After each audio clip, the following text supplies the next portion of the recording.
Come into the room, family, come into the room. I am the H-Town Vet, and I would like to welcome you to this live stream. Let us check our sound and we'll get right with you.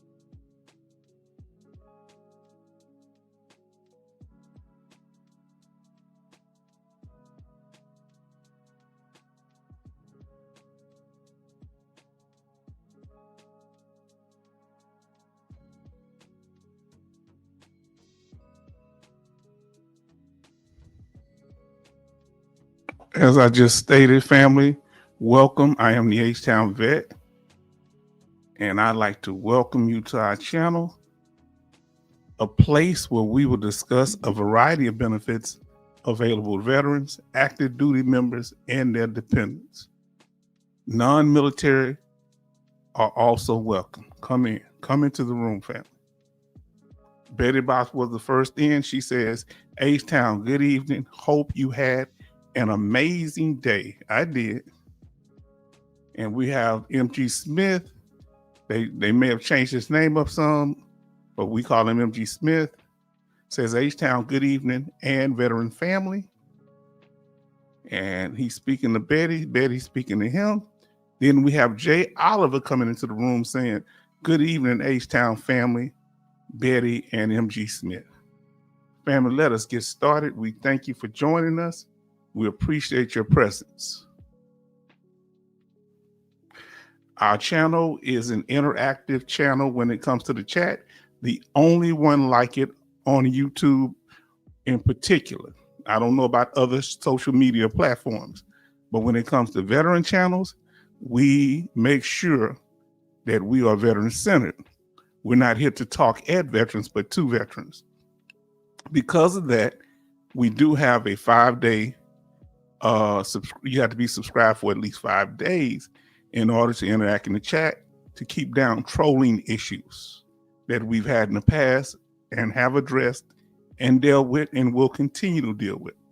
So thank you for your consideration.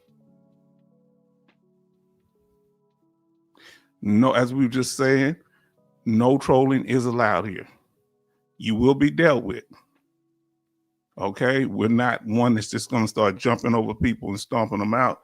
The thing we're going to do is, we know the new way it's done is you come in, act nice, then you crash out, or you start trolling, saying nonsense statements in the chat.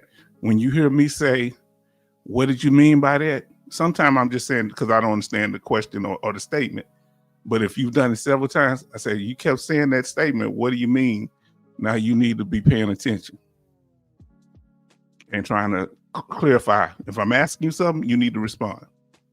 We have Crimson Alumni 4 in the house, one of our regulars, longtime listeners, and we're glad that you're here and everybody's responding to them. And we thank y'all, family, for being here. Now let us continue.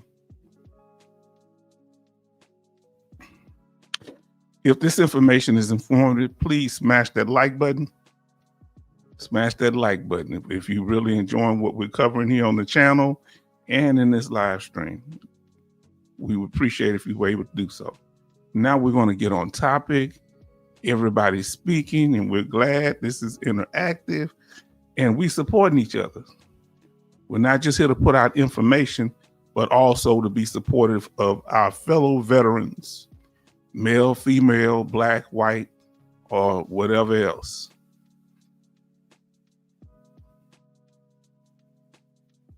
And the topic for today is, now tonight we're going to talk about what I call the VA bait and switch. Okay? Where the VA bigs up benefits in the form of the PACT Act, in the form of making the VA process easier for you to get your benefits, making sure you have the proper rating, making sure they have all kind of new ways to speed up your claim, fully developed claim, ACE claim, all these different types of claims. And somewhat they're starting to work. And now all of a sudden they're trying to pivot and say, whoa, wait a minute. We want to do something different. So let's talk about it. And when we're talking tonight, we're not just talking about the VA, talking about the government itself.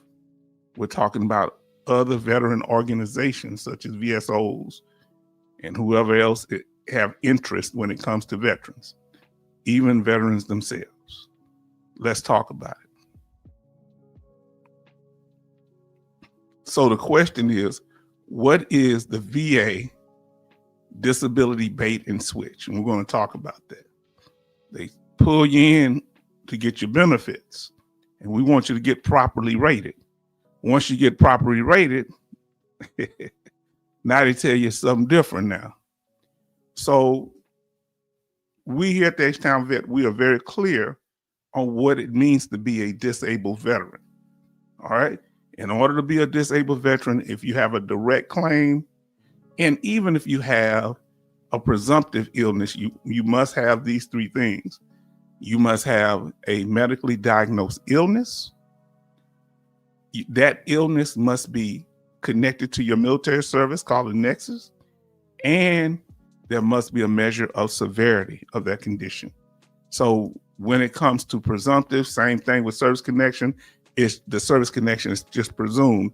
If you have the diagnosis, it's presumed that it happened in military service. Okay, we're doing good, family. I thank y'all because the channel is growing. Betty Bob says we have 8 likes and 8 watching. And thank you, Betty Bob, for being so supportive and helping us keep track of the how many people are, have liked the channel, how many people are watching. Thank you. And in addition to the information you bring us. So you think that's okay, right? No, they say stop, time out. They say we got Coast in the house. As people come in, we will acknowledge our people, our regular and new people coming in. Say H-Town and the family. Say evening, family, shipmate, Rose City D had fun today. That's good. Say I and Rose City D had fun today. Yeah, I know, because a lot of y'all know each other off of other channels and other places, and that's cool. Like some people come here, they know me, but I don't have no problems out of y'all. Y'all don't cause confusion. Mike says, Coasty, hello. And everybody's talking. Look at all this love being shown.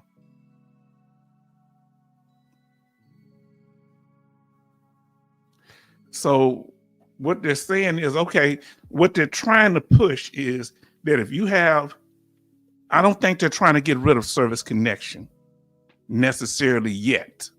What they're trying to do, in my opinion, is want you to focus on treatment. You listening?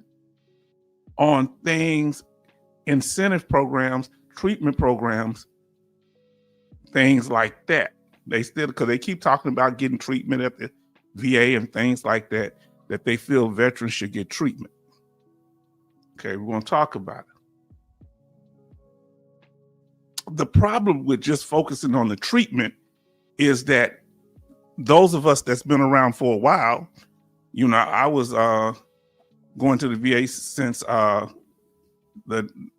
1990s, is that the quality of care can be hit and miss at times, depending on who's in charge, depending on what VA hospital or clinic that you go to. So, and it depends on who's the staff, how many veterans they serve at that facility, how far the VA healthcare facility is from your home. Do you have transportation to get there? That's been a very frustrating thing for me lately. And once you get there, how are you treated by staff, as we stated? So it's not just care, it's the quality of care. Now, they were talking about, okay, we want to focus on the treatment. Then it started coming out about veterans being greedy. They talked about claim sharks.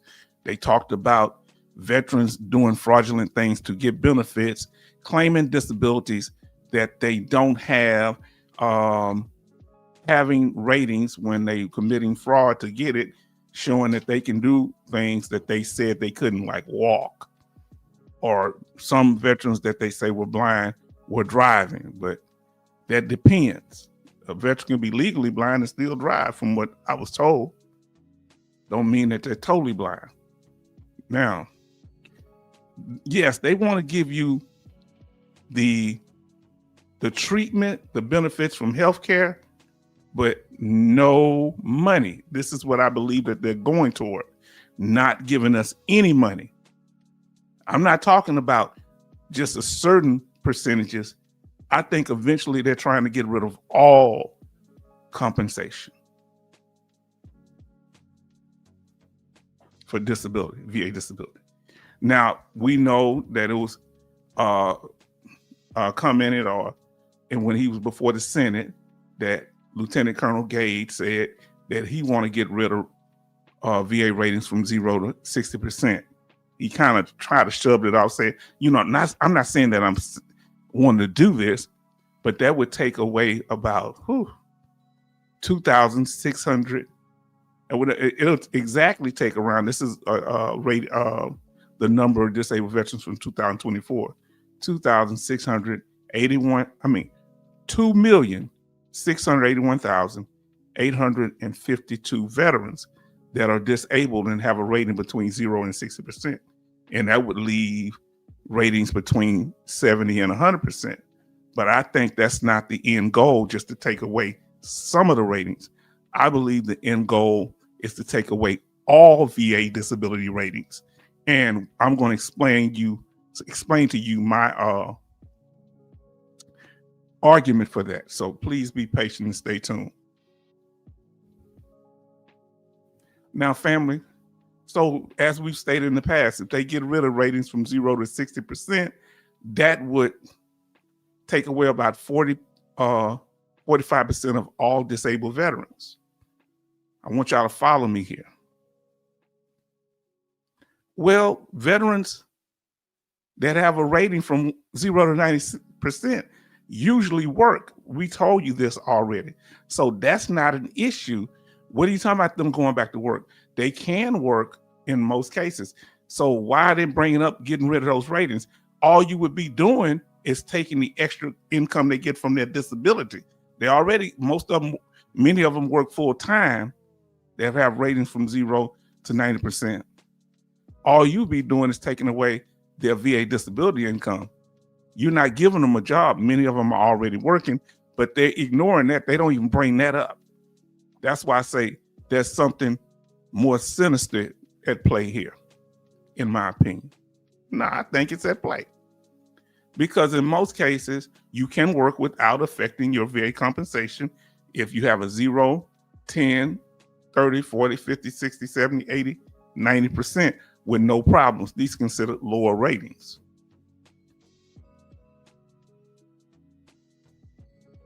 But see, it would be a snowball effect. Not only would they be taking your VA disability compensation, many of the benefits that you get at the state level are tied to what you get at the federal level, and they are based on your percentages. So you would also lose benefits that are covered at the state level because they're based on VA disability percentages. So this is what I call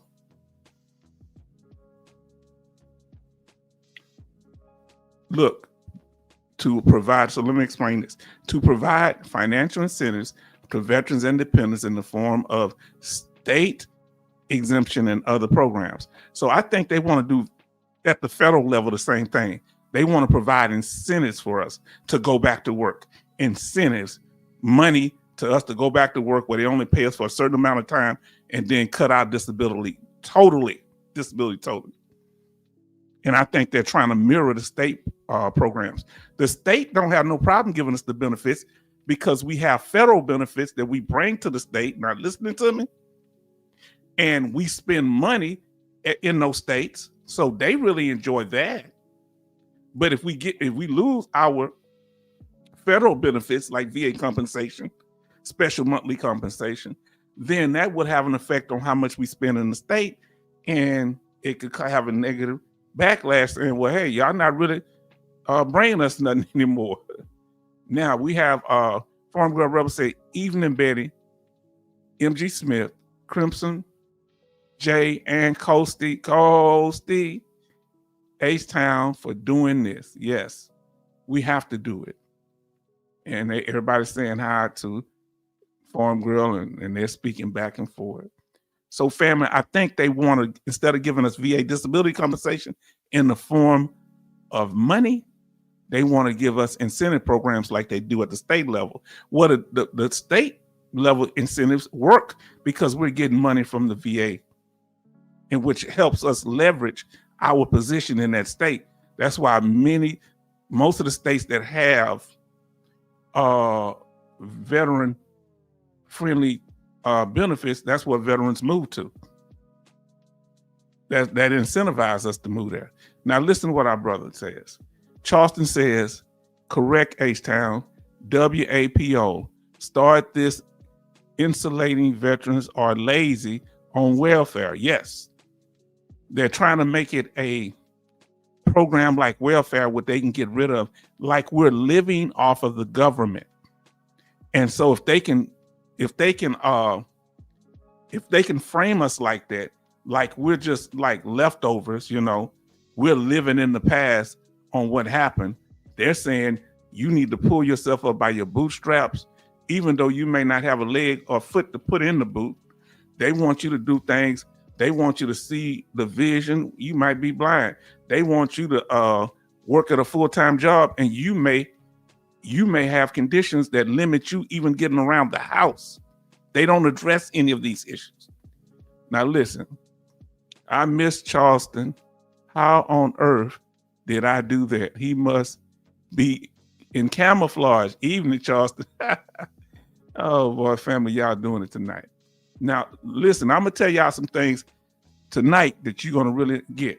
So if they were to do that to me and to many other veterans, if you're living in Texas, Arkansas, Florida, Illinois, Maryland, Michigan, New Hampshire, New Jersey, New Mexico, Oklahoma, Pennsylvania, South Dakota, Nebraska, or Virginia, and I think they may have added other states.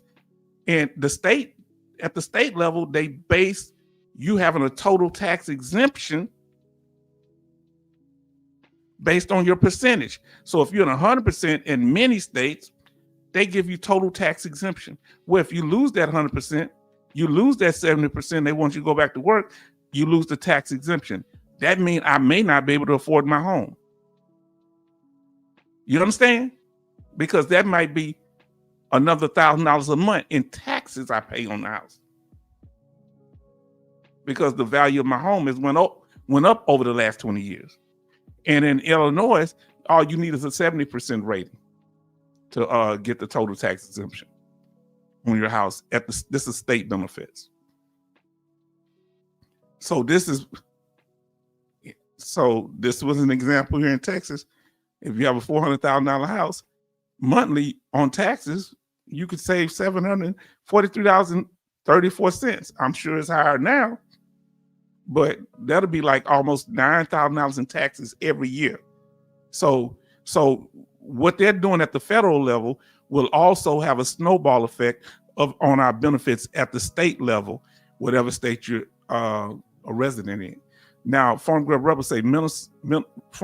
says Minnesota offsets taxes $170K tax reduction for 70 to 90% and $300 for 100%. So here's the thing: if they start playing around with our VA disability percentages, this could have a domino effect on our benefits. Fam, did you hear me? Are we talking turkey tonight? Almost Thanksgiving. These things will have a domino effect. They'll affect our federal benefits. They'll affect the benefits we have for family members. It'll affect our state benefits. It'll affect our livelihood. And oh Lord, Who's behind it? I believe, in my opinion, that Congress is behind it, the House and the Senate. But I think they can't speak up for themselves because the voter has a direct way of voting them out.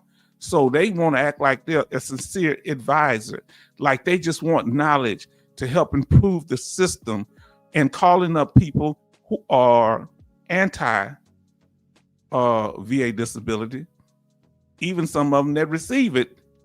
Sounds hypocritical, right? So let's talk about it. Now listen, Farm Girl say, I'd save $2,700 in annual taxes. I'll say, okay, on my little farm. I hear you. I hear you. Let's see. Charleston say, question. If VA gets rid of percentage disability ratings, how could states give any property tax relief? That's the point. So we don't know if some of these governors ain't behind this. We don't know some of them haters are at the state level behind it, some of the constituents, right? Non-military people, non-veterans. You're right. It'll be a domino effect. See, but H-Town bringing it to you like nobody else can. I'm connecting the dots. Now, have H-Town told you anything that wasn't true? I'm even predicting what I'm telling you what their motives are, because I'm showing you the information. And as soon as I tell you, I could put, then 2-3 months later, everything I say start falling into place. I go back and show you what they were going to use, because I did a video about it. Not because I'm some kind of what you call it. Not that I ain't gonna say I'm not a visionary. Not that I'm some kind of soothsayer or fortune teller. I can just see what's going on, and I know the natural progression of things. Now, okay, they're talking to each other. Now, family, this Senator Tuberfield, he's the one that called Lieutenant Colonel Gade, retired, to talk. Can anybody help me? He says, and they setting the stage. So when they make the move, they're gonna say, "Well, it wasn't us. It was these people that came to speak to us, and we just thought their information was right." Well, you vetted them before they got there. You didn't let no regular veteran go up there. You got somebody that you felt was a war hero, somebody you felt was a highly decorated soldier. So y'all thought we wouldn't attack them. You're outdated is what you are. You are outdated if you think we're gonna let anybody mess with our benefits. Listen to me. I'm coming up on the whole screen. I don't care if they got the highest medal in the military that they offer. You can be missing all your limbs. You don't get to speak for me and my benefits that I sacrificed for. My grandfather didn't get them because he was black. You understand? He couldn't even use the GI Bill. He had to build all those houses on our property himself with his own money. No, you don't get to do that. Oh boy. Farm Girl said, yes, I think Tuberfield is the puppet master with Gade. Yes, and we got a few more puppets out there, family. We're going to cover another one tonight. Huh? I think H-Town has a crystal ball, does horoscopes. No, I do not. No, I do not. I'm not a soothsayer. No, I'm not. No, I just, hey, but y'all got to be honest. I haven't been lying about nothing. I know people. I pay attention to them. Unfortunately, I've experienced the garbage that they do. And when they say and do certain things, I know where they're going. Woo! I'm about to tell you something tonight, Jay Oliver.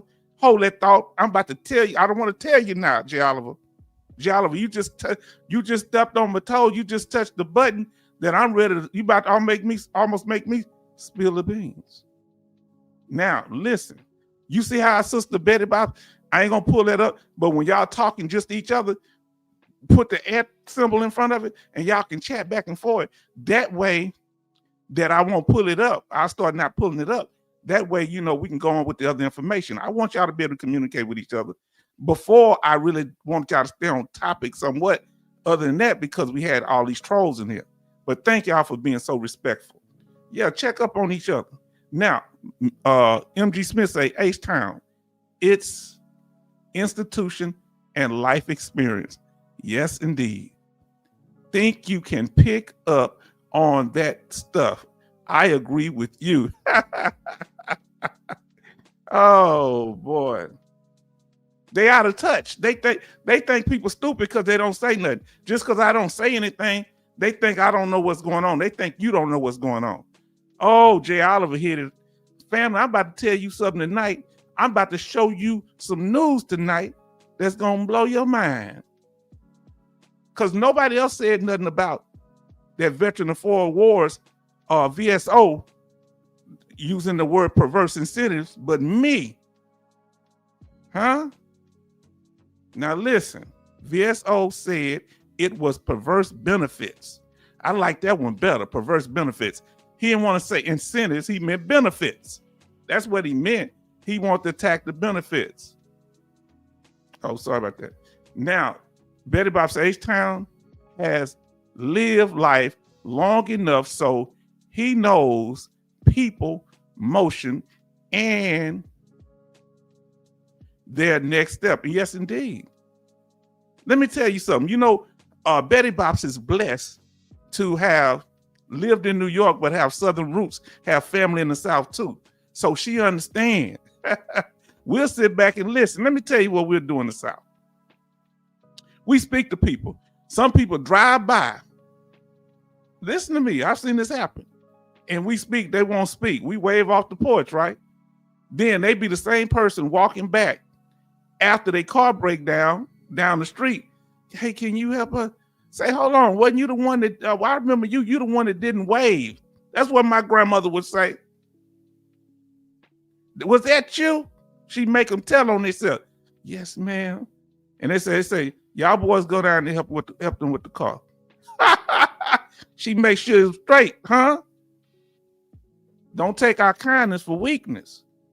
Now, I've seen a more than a few veterans pop up in various chats saying disability should only be for combat veterans. That is garbage, because most of the combat veterans are not combat veterans. Can I say it again? Can I say it again? Most of the combat veterans are not combat veterans. They were combat veterans in a combat zone. Their definition of a combat veteran, somebody that fight the enemy, well, it wasn't really no infantry in Desert Storm fight nobody. That really wasn't taking place. Most of the people just surrendered. That was a tank war. The first Gulf War was a tank war. I was in a tank. Not everybody in the tanks saw action. I was one of the ones that did. Not happy because of it, because it did things to me, and I love people, and I don't like this. I wouldn't want to hurt nobody, but it happened. But most of the people supporting us, and we always want poor. Don't get me. So I don't think I need to be made a distinction unless I'm filing my claim. That's why the only reason I tell you, well, yes, I was a combat veteran. That helped me be a reliable historian, because there were no cameras where I was at. But these people that's want to separate combat veterans, some of them lying about being combat veterans. Some of them wasn't even in combat. Probably wasn't even. Some of them got kicked out in basic training. Lying. It's called stolen valor. I don't like people that separate veterans. Now listen to what Farm Grub Rebel say. LOL. In the country, you better wave at every truck, tractor, pickup, or car that drive by. I think that's the rule. You know the thing. You know how it go with Southern folks and country folks, and you better, because they pass by. They gonna say something to you. They may help you. Now listen. Look what MG Smith said. I'm an old dinosaur. and I've seen it come. But H-Town, you heard something I missed, and you about to hear it tonight. You about to hear it tonight. I'm about to tell you something. I know what's going on, why they're using words like perverse incentives, and I know the consequences of them doing it. I'm about to tell you tonight, but you got to stay tuned. Am I clickbaiting? Not if I'm telling the truth. Oh, y'all speaking each other, and y'all speaking each other, so I got to let that go. I guess he's talking to us. Here, okay, this one here, you're talking to us. Okay, now, I'm going to tell y'all 3 or 4 things that you probably never thought about. Okay? MG Smith said, I'll clarify the word perverse or perverted benefits. I missed that and you caught that. No, I want you to say perverse benefits. You're right. That's what they mean by it. No, I think you were right. I don't think you said nothing wrong. I think that gives more clarity in what they were trying to accomplish. Perverse benefits. They're trying to say that the benefits are perverse because they call it perverse incentives. Oh, perversion. It's just a variation of the word perversion and perverted or pervert. It's the same thing. They're saying that our benefits are perverted. So you're right. Say, Farm Girl Rubber says H-Town is throwing down. I wasn't meant to do it as no criticism. You telling the truth. You hit it, and I'm about to tell you, we about to get into it. Now, see, here's the problem that I have with a lot of these so-called veterans, especially the combat veterans. Can I speak? They can go through my record because that's what they'll do. They want to go to my record and expose. He wasn't this. He said everything I said I was. And some stuff I forgot, to be honest with you, because I blocked it out. Man, shoot, when you get nervous, man, life is crazy, man. I don't care what nobody say. So, some combat veterans is a problem, especially these highly decorated individuals, because they tend to become political because they have access to people that the normal veteran doesn't. So it starts affecting the way they think. Let me give you an example. Dr. Martin Luther King, when he was assassinated, his wife had 4 children, him and his wife. That woman, Dr. King's wife, Coretta Scott King, wouldn't take money from nobody. You know, they came to her to try to bribe her and do things. She rode the bus through Atlanta to the day she died. She rode the bus. You could see on the bus riding through Atlanta. She didn't take money from people because they would have used her as a stalking horse, as a puppet. Look, and they gave her millions of dollars. We know that because they did that to Reverend Abernathy, who was the second man to Dr. King, who was his friend, another minister. Right when the 70s came, the early 70s, what did he do? He got a whole bunch of money from Ford Motor Company. Dr. King wasn't taking no money from nobody because he didn't want nobody to sully his name and say he doing it for any other motives. They tried to lie and say he was dealing with women. Well, I got a question. Where the tape at? The FBI said they was following him. Where the tape at? They would have exposed it by now. They would have exposed him while he was alive. Now listen. Betty Bob said we have 11 likes and 16 watching. Thank you, family.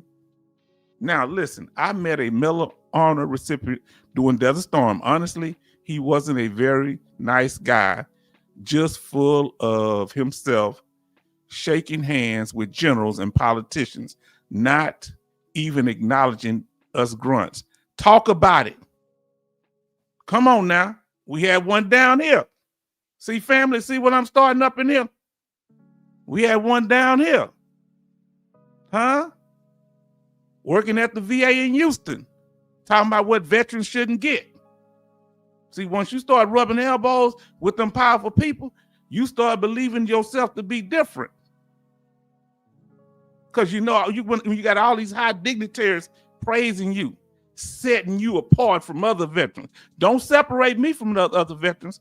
We got to watch some of these people with YouTube channels. Because if Dr. Gage slip him a bag, they'll start saying whatever he wants them to say. Just like they slipped him a bag. It'll be a puppet putting the puppet strings on another puppet. Come on now.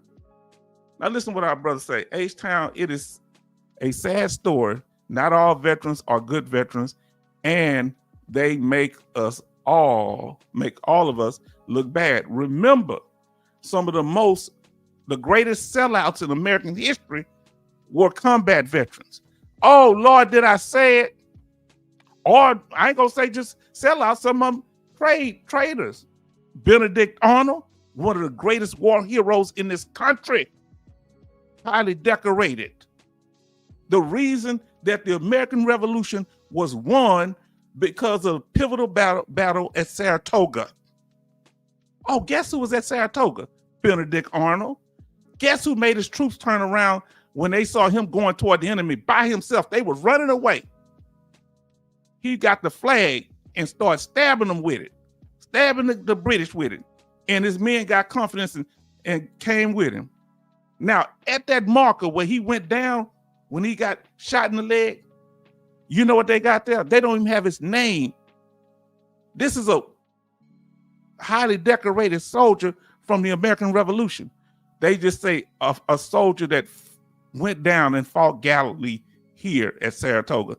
They won't even say his name. And he was a war hero.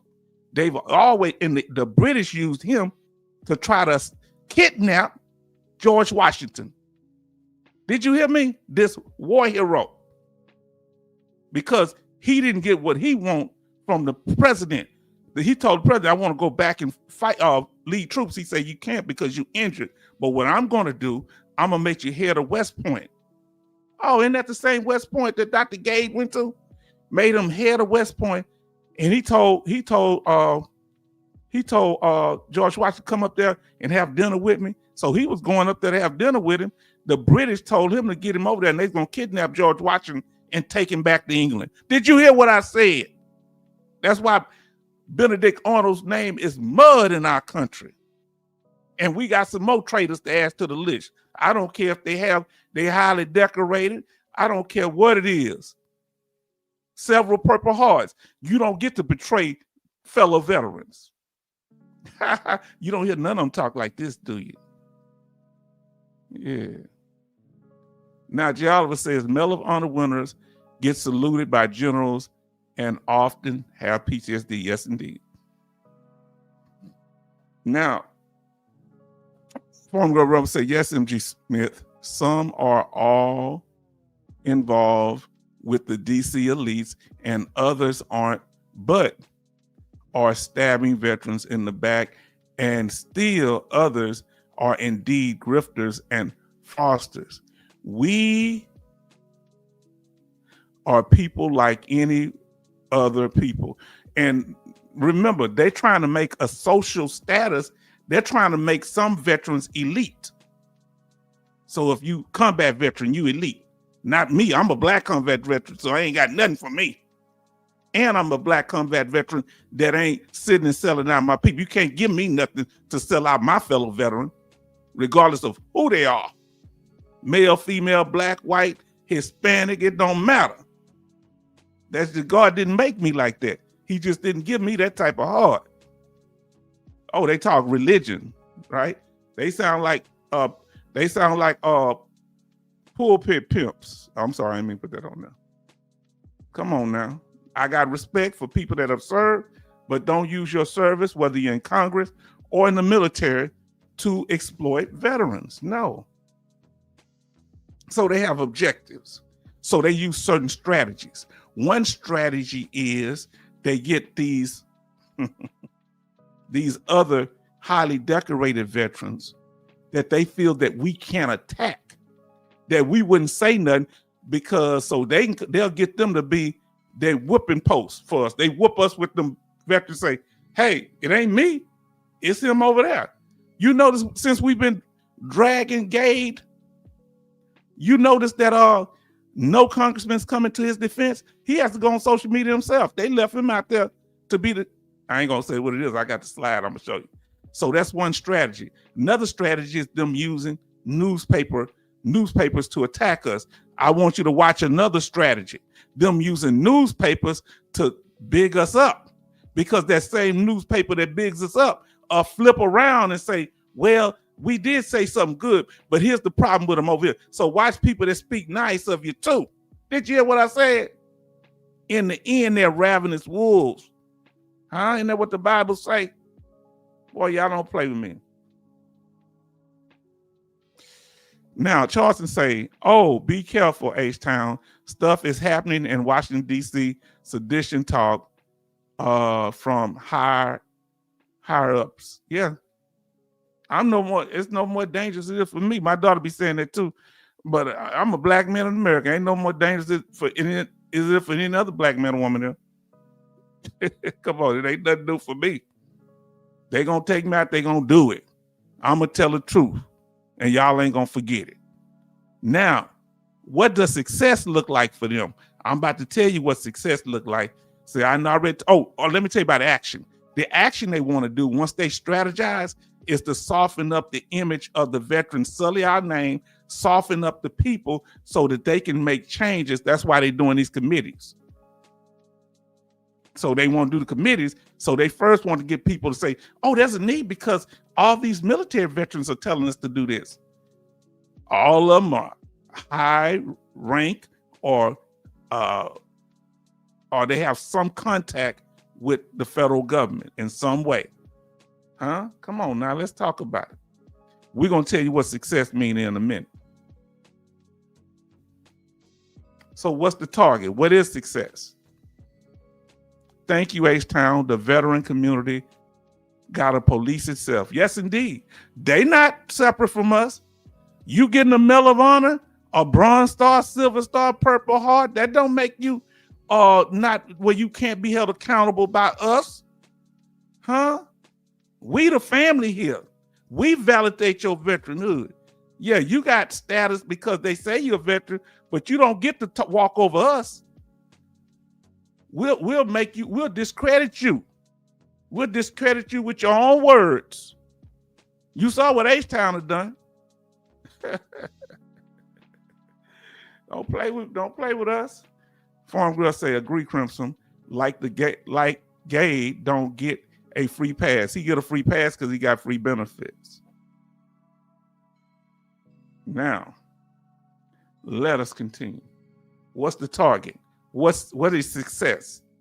The target, what success is, getting rid of 100% permanent total scheduler rating, the highest rating you can get with the least restriction. I'm going to tell you why I believe that's the case. I'm going to tell you because they have their cronies trying to do things that dismantle a permanent and total status. Well, if you ain't permanent total 100% no more, guess what happens? That means, That means they can take your 100% away. What if you're TDIU? Well, if you're TDIU and they tell you got to go back to work, they mention it. They mention it. They say all veterans need to go back to work. So if you're TDIU where you can't work, and he brought up that TDIU too. You can't work, and they send you back to work where you lost your total disability, individual unemployability, because it's based on you not holding substantial gainful employment. Bam! I got triggered today when I saw this stuff. You about to see what I saw. I got sick to my stomach with that stuff. You understand? Now listen to what Paul said. Everybody show love. H-Town, you on a roll tonight. I'm yelling it because ain't nobody else telling it. They want to tiptoe, through the tulips. I ain't here to pin the tail on the donkey. I'm here to pin the tail on the traitor. All right. That's the only way that they can hurt us. Veterans is taking her compensation because we're been through everything else. Yes, indeed. Come on now. Everybody saying how to Paul. So think about this here. This is what really boils them up. And I believe eventually the whole goal is to make disabilities temporary and it to be no permanent 100% rating. No permanent total rating. Because that one is static, not likely to improve significantly over time for the remainder of veteran life. They don't want you to be what they call that when we tenured. Like if we was a professor at a college, we tenured. A tenured professor just can't be gotten rid of. And it's too many of us that are from the middle class, the poor class, we grew up poor, a lot of us, that have it and they don't like it. They want it just for themselves. Now, no future exams scheduled. We really ain't got no future exams scheduled. And most of us won't go to any. They don't like that. You can work without any limits on employment or income. So why are you talking about me going to work when I don't have to work? I can go back to work anyway with this rating. That's what's bothering them. Huh? Pay attention to what they're not saying, fam. Everybody say how to Paul. See, what they talking about work when I could work if I wanted to anyway. A person 100% total and permanent can work if they want to anyway. So you need to go back to work. They just he say, listen, wait, MG Smith say H-Town speaking truth. Family, I'm telling you, they're not gonna tell you. I've been waiting to do this for years. I've been listening to the garbage, but I ain't never had the microphone because ain't nobody want to hear me. But is this thing on? Is this thing on? Follow the money, family. How did I do it? Not by being some prophet or whatever. I do have what the Bible calls a word of knowledge, and I can see some things in dreams. I do. I must tell you, I didn't believe in a lot of that, but I do see things in dreams. How else would I be telling you? My ancestors speak to me. Oh, follow the money. Hold on. I just said they want to get rid of 100% permanent total. What that got to do with the VA being the fifth largest part of the government, of the federal budget? Why would they want to get rid of 100% permanent total? They've been calculating the numbers, family, and H-Town crunched them for you too. They want some of that money to do other stuff with. They say we can give it to just a few people that they can control the whole group of veterans. We'll just give it to combat veterans. We'll just give it to people with the Medal of Honor. Well, there ain't about 3,000 or 4,000 people. Huh? Do you think they'd rather just give it to 3,000 or 4,000 people or to the number that they're giving it to now? Come on now. So they say if we go to them 3,000, we can influence them because they are a small group and it would make them feel like they're exclusive. I'm a Medal of Honor winner. I'm in an exclusive club. I'm an amputee. I'm in an exclusive club. I have Purple Hearts too. I'm in an exclusive club. Come on now. Family, are we talking about it? We have 15 likes and 18 watching. Thank you, family.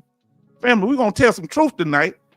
That's why we had to get the trolls out the way so I can start talking this. I'm not going to cast my pearls before swine, the Bible say, because what all the pigs going to do is step on them. Y'all, look, I'm dropping these gems. All we need is you to pick them up. Now, Paul says, good evening, Betty Bobs. And he's speaking to everybody, Farm Girl and H-Town. You guys on a roll in here. You see what they're doing in the chat. Now listen what MG Smith said. They're wanting our money. That's what I see when they, See, because think about it. If they can bribe a few veterans, they don't have to pay all veterans. They'll take one veteran and put them against another one. And that's how they've done. They used to do that in slavery. They'll take the light-skinned slave, put it against the dark-skinned slave. They'll take the slave that got nappy hair, put it against the slave that has straight hair. They'll take the old slave and pit them against the young. They'll take the male slave and pit them against the female slave. So they're using that to try to dominate us. Come on now, family. Question: did Lieutenant Colonel Gay ever have a real job after the Army, or went right into CEO of his company? Now that I don't know. I ain't heard him talk about it. Have you? Oh, evening, Coasty. Gabe has never worked a day in his life. Remember, they came to him saying, do you want to go to officer candidate school? He was in the reserves. They asked him like he was some special child. Then when he got injured, he lost his leg. Do you want to retire or do you want to stay in? Do you want to go to West Point? Huh? Do you want this government contract or do you not want it? Wow, I wish I had. Must be nice. I've never been given those options. I'm not a dummy. I talk more intelligent than he does, right? Mr. Masters or PhD. Hey, y'all from the Rebel. I hear you. Real talk, Betty Bobs. Never worked a day in his life. Gabe never worked a regular job. Nah, you don't. His entire existence is supported by U.S. taxpayers. So for those of you that think that Farm Girl Rebel is making it up, he got his VA disability. That's supported by VA taxpayers. He got his military retirement supported by U.S. taxpayers. He got a small veteran-owned business that's supported by taxpayers because it gets government contracts and set aside, almost like DEI or welfare, right? So he's doing a lot of projecting, isn't he? Come hold a conversation with me, Dr. Lieutenant Gay, retired. We'd have a good conversation. I'd be respectful if you do the same. No trolling on each side, but I would like you come and explain yourself and answer some of the questions of the chat. And you wouldn't be in no control environment where you talking about, we the same, because we ain't gonna be connected on we all white boy thing. We ain't gonna be connected, we all veterans, because everybody else in here veterans. I'm not an officer, so come on in here and talk to us, because your name is mud in the streets. All right, come clean that up. And if I said something that's incorrect, make it where I can get that straight. Now, Farm Girl Rebel say, but he wants to tell the rest of us what we deserve or not deserve, while he getting all the goodies. Now listen, J. Oliver says they just want invisible combat injuries and Medal of Honor winners to have compensation. That's it. Now he already said it. That's who they keep throwing in your face. Betty Bob says, you can tell the way he talks and how he expressed himself. Real, like he haven't really talked to regular people much.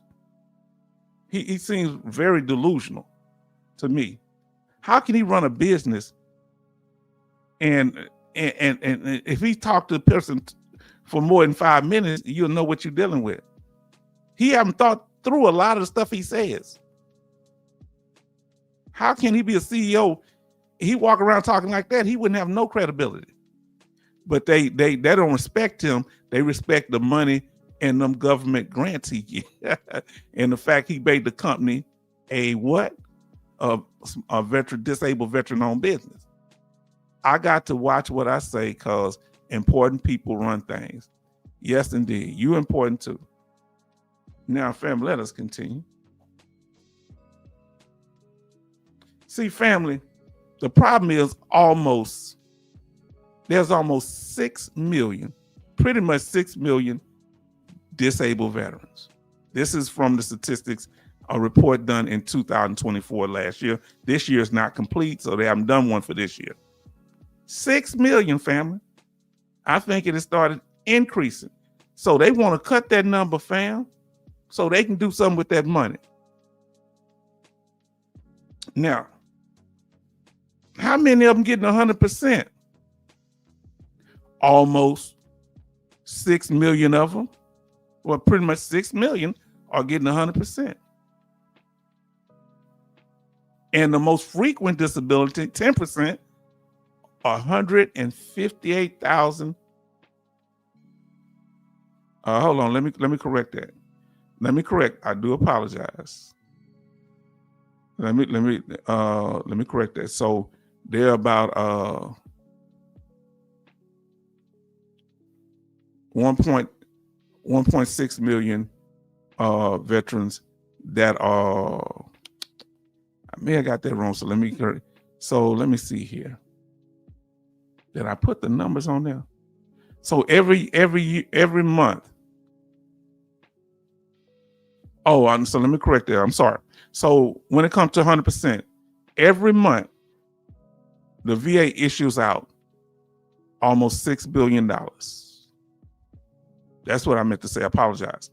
Every month the VA issues out about $6 million for 100%. They want to cut that. Huh? That's almost as much as all the rest of them combined from 0 to 90%.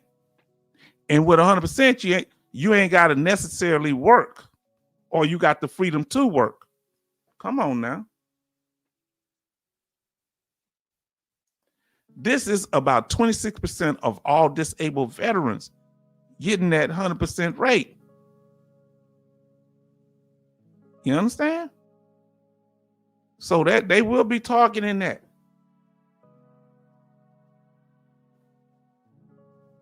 Now, right now, nobody can really mess with your 100% permanent total or TDIU, which is a permanent rating, like 100%, with some job restrictions and income limits. But other than that, exactly the same.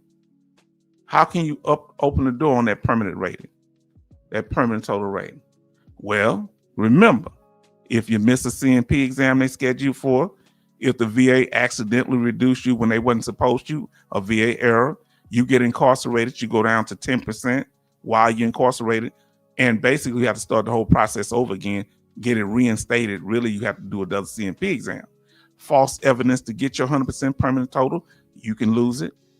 New claim, you open up a new claim for the PACT Act or something else, they could open up your 100% permanent total. Another thing that affected is you having 20-year rule, so you'll be locked in as long as they can't prove fraud. So you have 100% permanent total good then. You have no proof of your status of 100% permanent total. You lose your paperwork. Please don't lose your paperwork. I've seen this happen to veterans. And the last way, except to the 100% permanent total rule, the law changed. And I believe that's what they're trying to do. Change the law when it comes to 100% permanent total. They trying to get everybody to go along with it. Another thing they want if they do it at the 100% permanent total, they didn't just get net money, that's $6 billion a month. What about the other hundreds of millions of dollars that's paid out for permanent and total veterans when it comes to spouses, minor children, and parents in the form of CHAMP VA? That's healthcare. Well, you lose that healthcare because remember, the one of the representatives for the Veteran Foreign Wars said that's bad policy. If you get rid of that, you only get it if you're permanent total or TDIU, 100% permanent total or TDIU. If you lose this benefit, you lose your permanent and total status. You lose that. Your permanent status, permanent. And CHAMP VA. They look how much money they pay out, and this is went up. It's more than this now. Okay, and it's gonna get another raise. Look at what they pay for your dependents to go to school. Each dependent you have, where you lose your 100% status, that's money lost not just to you but to your dependents. So now let's see what we got. I got to play catch up here.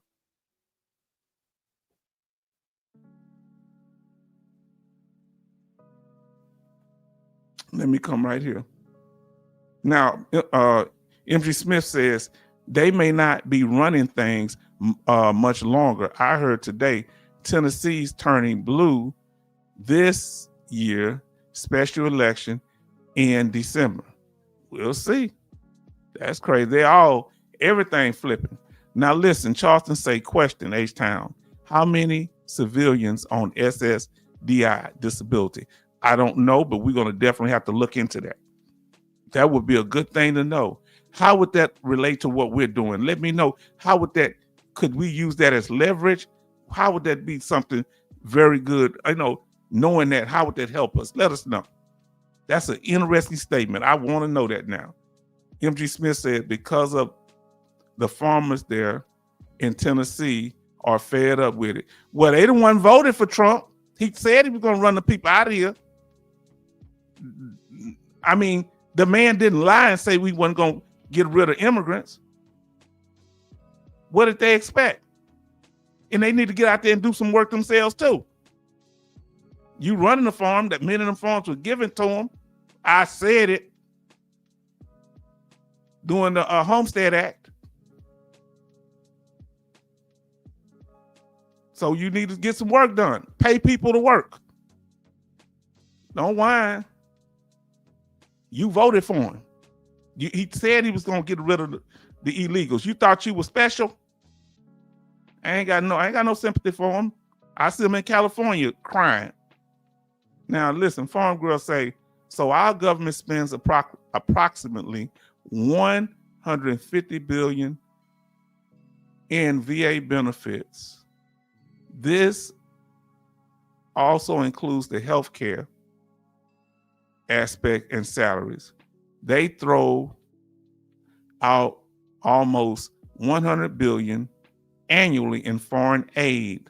Wow. That they admit to. Well, they do foreign aid because they're getting kickbacks, a lot of them. These governments, they'll give certain people that's in political office, they get caught all the time doing side deals. Jay Oliver say, that is what Lion Ryan told Takeo policy. Yes, indeed. And I almost told Mr. Takeo, and he about to, the Senate about to start changing stuff for us. And I'm about to get on him tonight. Oop, did I say it? We about to break it down. MG Smith say, farmers are losing money big time, so they have the power to change things. Well, it may need to go like that. But he told them what he was going to do. Now, Farm Girl say the government spends approximately $150 billion, same as the VHA, and same as the VHA, the Veteran Healthcare System, for disability benefits, SSDI annually. Okay. Policy. Yeah, that's what you meant up there about policy. Yeah, we about to talk about it.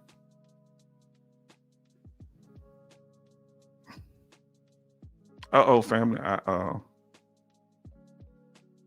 don't have it up there. Sorry about that.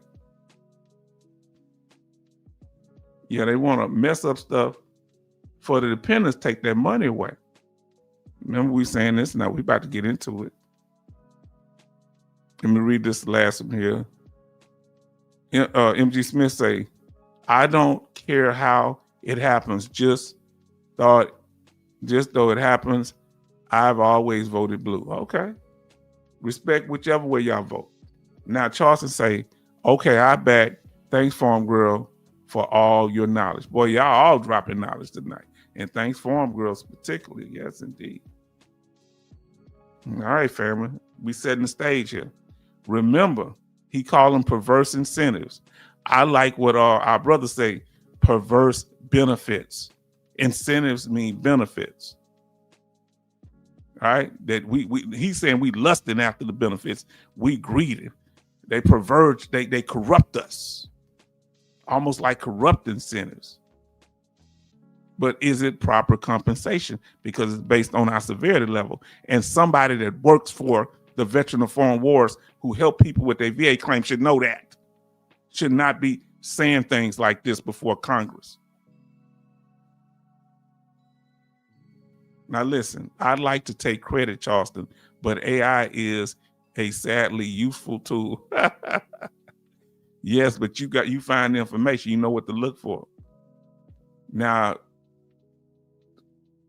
so they spend about the same for Social Security disability as they do for VA disability benefits. Okay. Is that what you're saying? Betty Bob say, then for the knowledgeable information, say thanks for the knowledgeable information.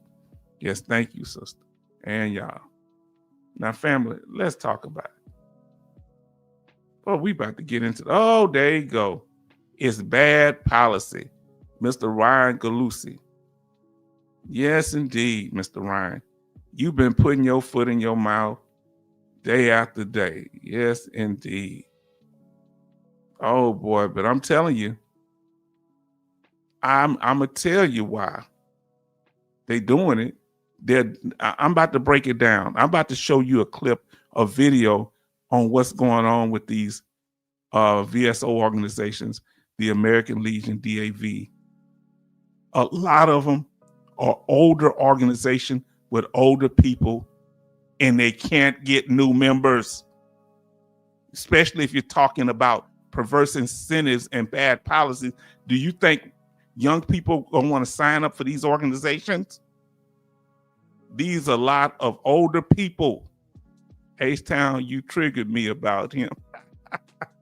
Yes. So you don't see, how many of them you see with hats on that are 20 years old, 30 years old, younger veterans in the organization? And in so many words, these organizations are becoming older, and some want to obsolete if they can't get the younger people in there. Huh? Yes, they made me look younger. Now listen, family, we about to get into it. We got a little story to tell you here, because they having problems over there at the Veteran Foreign Wars. Their organization is having problems, and it's getting bad. And I don't feel good about it, not at all, because it's affecting the average member. Look how much they say this man made. She Oliver say Ryan Galusi makes $238,646 a year is perverse incentive. And he's making that so-called helping veterans. And you know they get housing allowances. Oh, you didn't know that? That when you work for like the American Legion and these different companies, you get a housing allowance. Y'all didn't know that. Oh, I should have told y'all gonna really be bad. They get all kind of stipends and stuff. Did you know that? I ain't gonna tell you how I know that though. I'm not gonna tell you how I know that. Oh boy. Family, we doing this thing. We doing this thing.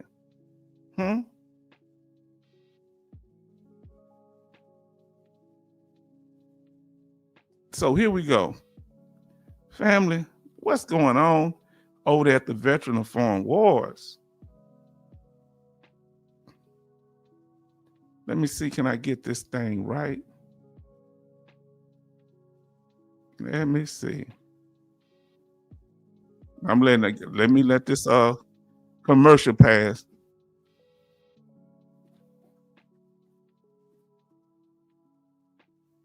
Hold on, they still talking. I ain't want them talking. I'm gonna turn this music off. All right. We about to get to the nitty gritty. Our sister Betty Bob says 16 likes and 16 watching. Family, thank you for being here, because we starting to get a solid audience, and I thank you so much for that. We're going to turn the music off.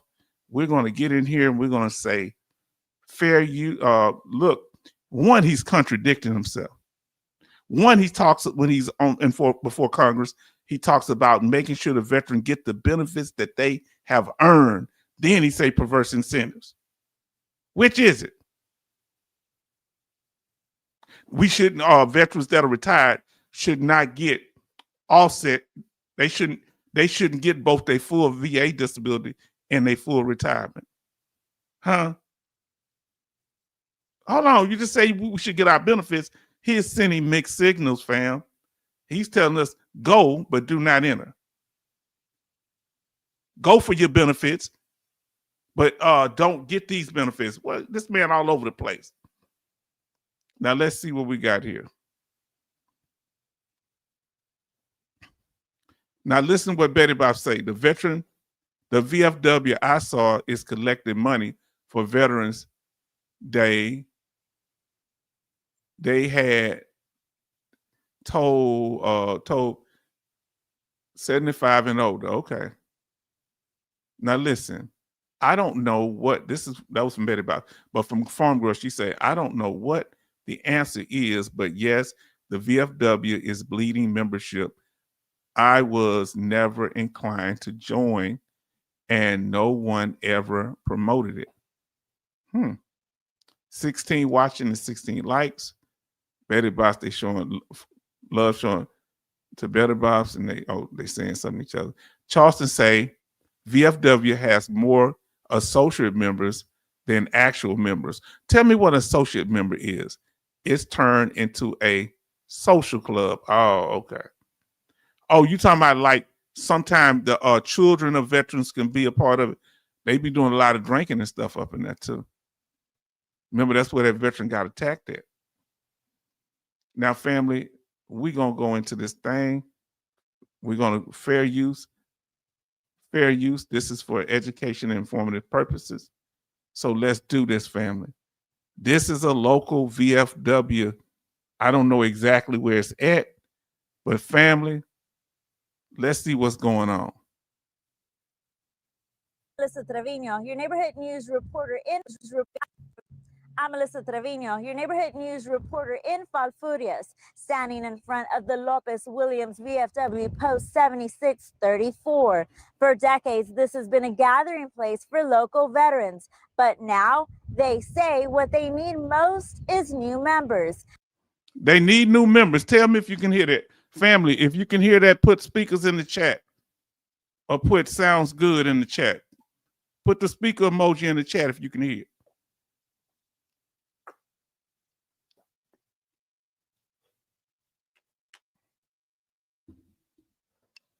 Let me know if you can hear the young lady talk, the young reporter, the reporter talk.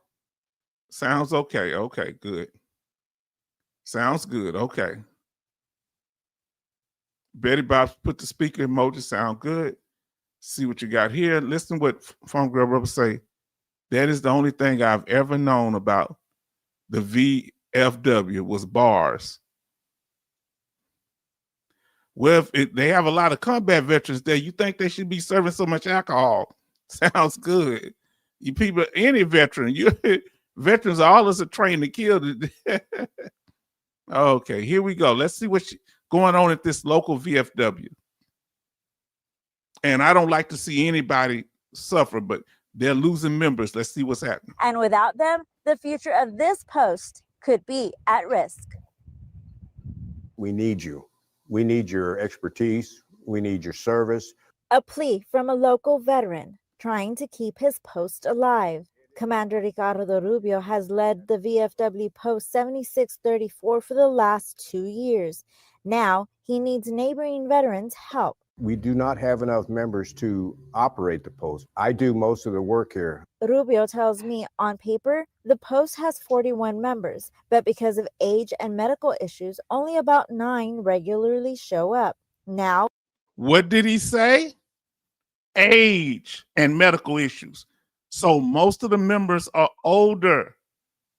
So they might still support, but they don't show up. What the VFW should be doing is appealing to younger veterans. Huh? To female veterans. Huh? Am I right? Now, get rid of the lady auxiliary sign. What, they got a lady auxiliary sign? What lady? Get rid of the lady auxiliary sign. Tell me what you mean. I don't know what that is.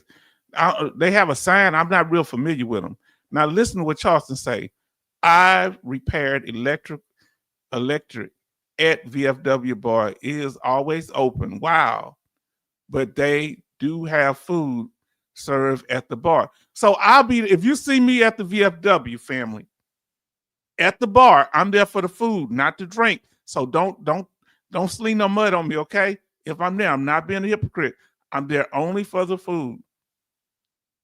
Now, only thing I would probably drink is some Jesus juice, okay?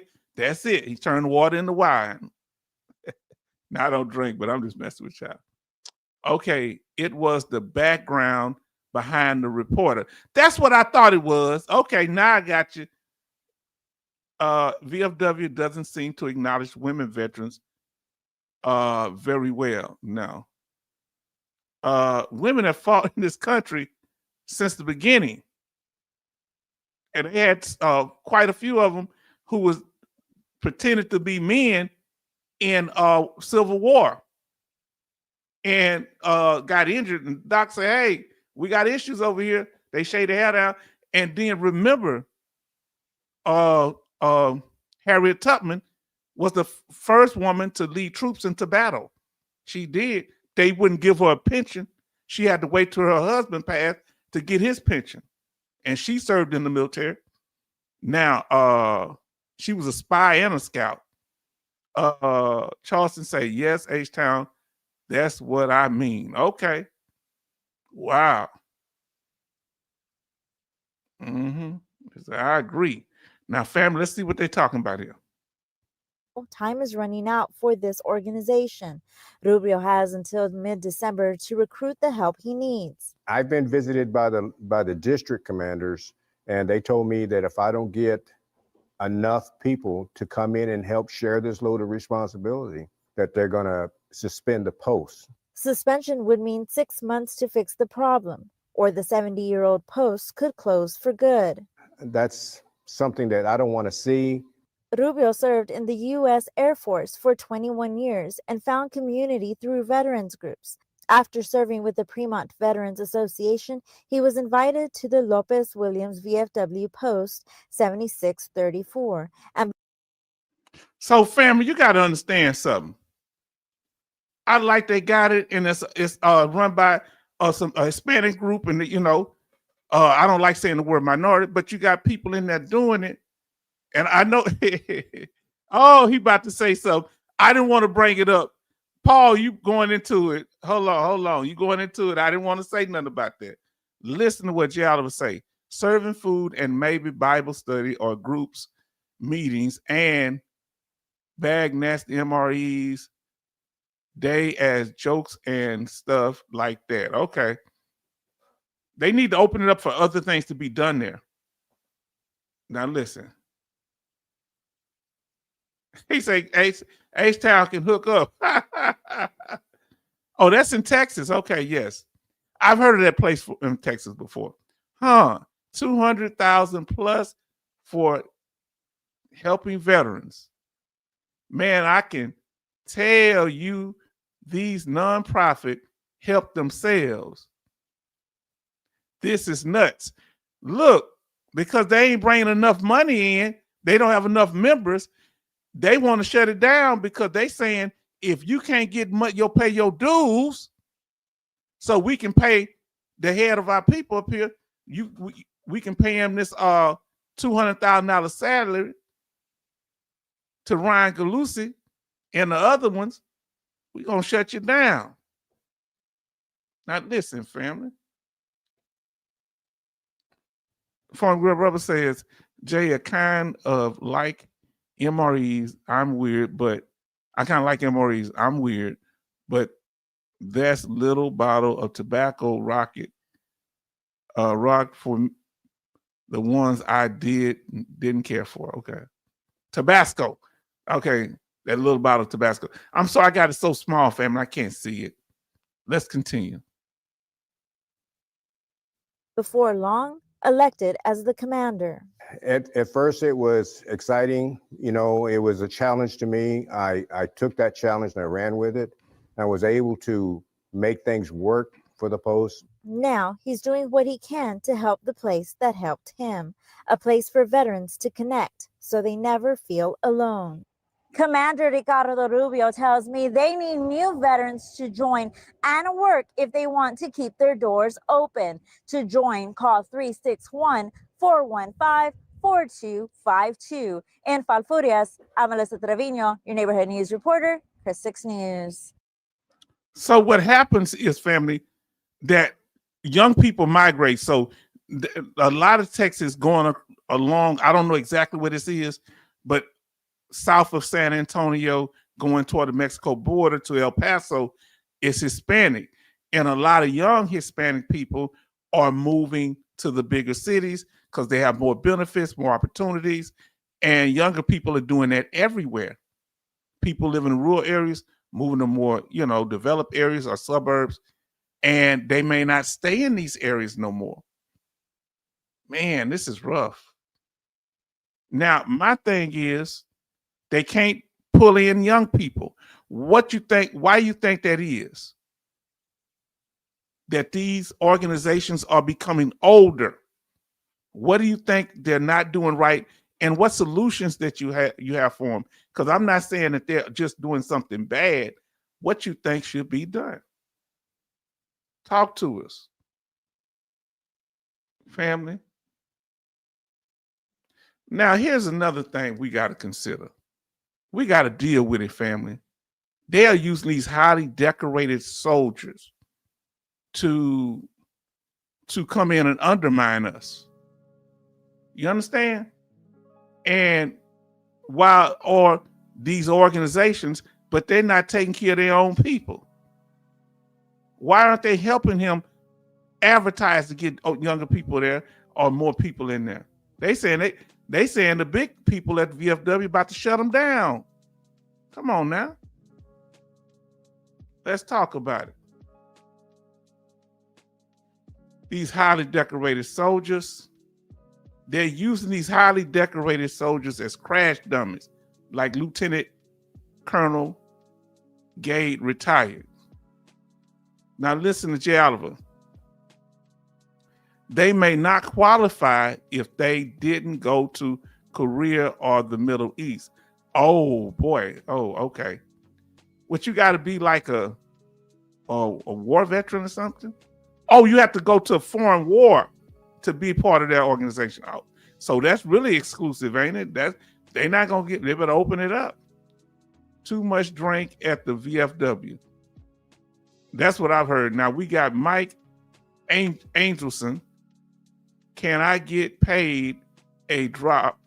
Okay, now. Farm Girl says, if they offered more fun stuff for the younger crowd, like they need to throw little parties and stuff. And can I drop a dime? What's that dime you got to drop? He say a dime. Okay. What dime you need to drop? Let us know what it is. What you need to drop. Talk to us. Let me read it again. Farm Girl say, if they offer more fun stuff for the younger crowd, hiking, golfing, tournaments. Yes, that's real good. Community barbecues, maybe rodeo outings. Like Charleston said, it's too centered around drinking. And some people might be recovering alcoholics. Now you say drop down. What about illegal aliens? Just tell us what because they have some that are in the military that are getting deported. So let us know if it's related to the topic we talked to. If not, you're going to have to wait. If it's not related to our topic, you're going to have to wait until the after party and we can talk about it, okay?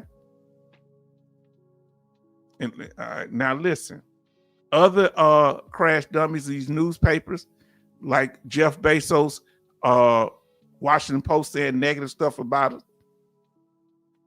All of them getting in there. Then, like we said, these veterans. Oh, Lieutenant Colonel Gade retired. Want to get rid of VA disability from 60 to 0%. And really, he said he don't want it at all. That we should get treated, not compensated. In his words, look at what he say. His quote is, I want you to hear this man. After I showed you everything he said. He say, quote, I don't know if I can center. Now, let me say this again. Quote, I don't know if I can organize my life around the disability identity. Well, like I said, he may not organize his life around his disability identity, but the fact that he has a service disabled veteran owned small business, he organized his business around his disability identity. I would love to ask him, how do he coincide those two?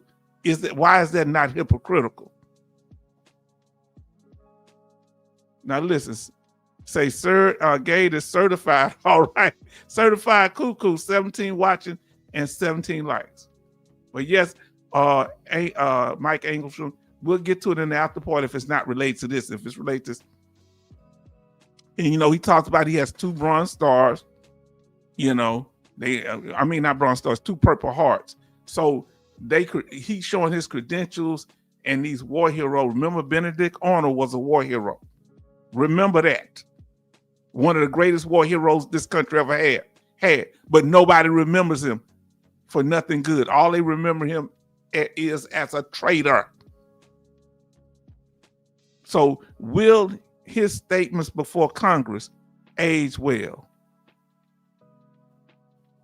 Now, Farm Girl said, I don't know anyone who only identifies as a service-connected disabled veteran. No, none of us do that. We identify as veterans, not just disabled veterans. We identify from our service. We identify as fathers. Some of you identify as mothers, sons. We some of us are grandparents. I'm not a grandparent yet, but yeah. Oh, listen, he bring it up. Interfuse sounds like a police squad. Fuzz, yeah. Interfuse. They better say, she's bubbling. Oh, man. Oh, she meant that for her. Now, listen. So, we can't attack somebody now we're going to talk about these Medal of Honor winners. Now it's a new one coming out. And he's a little smoother than Dr. Gade, but I want you to hear it and make your own opinion. Now, Tuberfield probably gets some kickbacks for steering contracts his way. Sounds interesting. So when it comes to it, I want y'all to follow this. I'm gonna have to pull this up where I can see it better. In this country, this is kind of changes from time to time, but we've had, when it comes to the Silver Star, there's about 130,000 people with the Silver Star. Bronze Star medal, 1.2 million. Purple Heart, 1.8 million. Now, when it comes to, and this is all branches of the military, whether it's Air Force,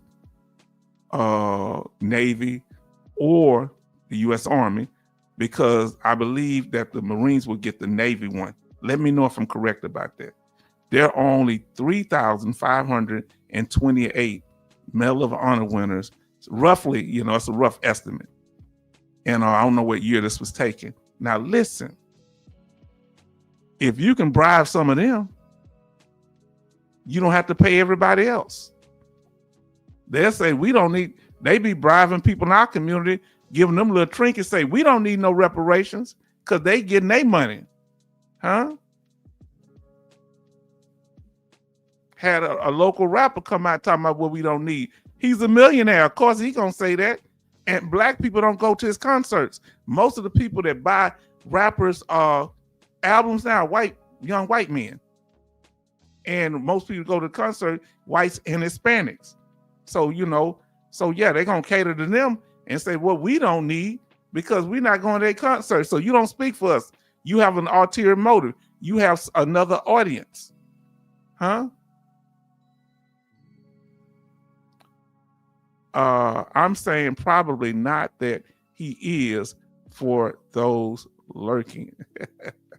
say possibly, could be, might be. Okay, exactly, Farm Girl Rebel. How the game is played. Yes, Farm Girl Rebel, I agree. Come on, family. So now let's go on this. Medal of Honor is the highest award you can get for valor and different for things, different acts, and it don't have to do with actually physically fighting with the enemy. It could be saving people's lives, get it for several different, doing heroic things or whatever. Now, family, let's talk about it.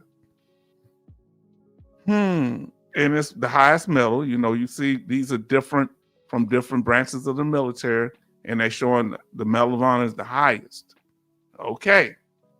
So if we can get these Medal of Honor winners to be exclusive, like an elite group, over other veterans that might just have a good conduct medal, that might have, I say just, but all those are important. Let's talk about it. H-Town, that is so true about those concerts. Yes, indeed.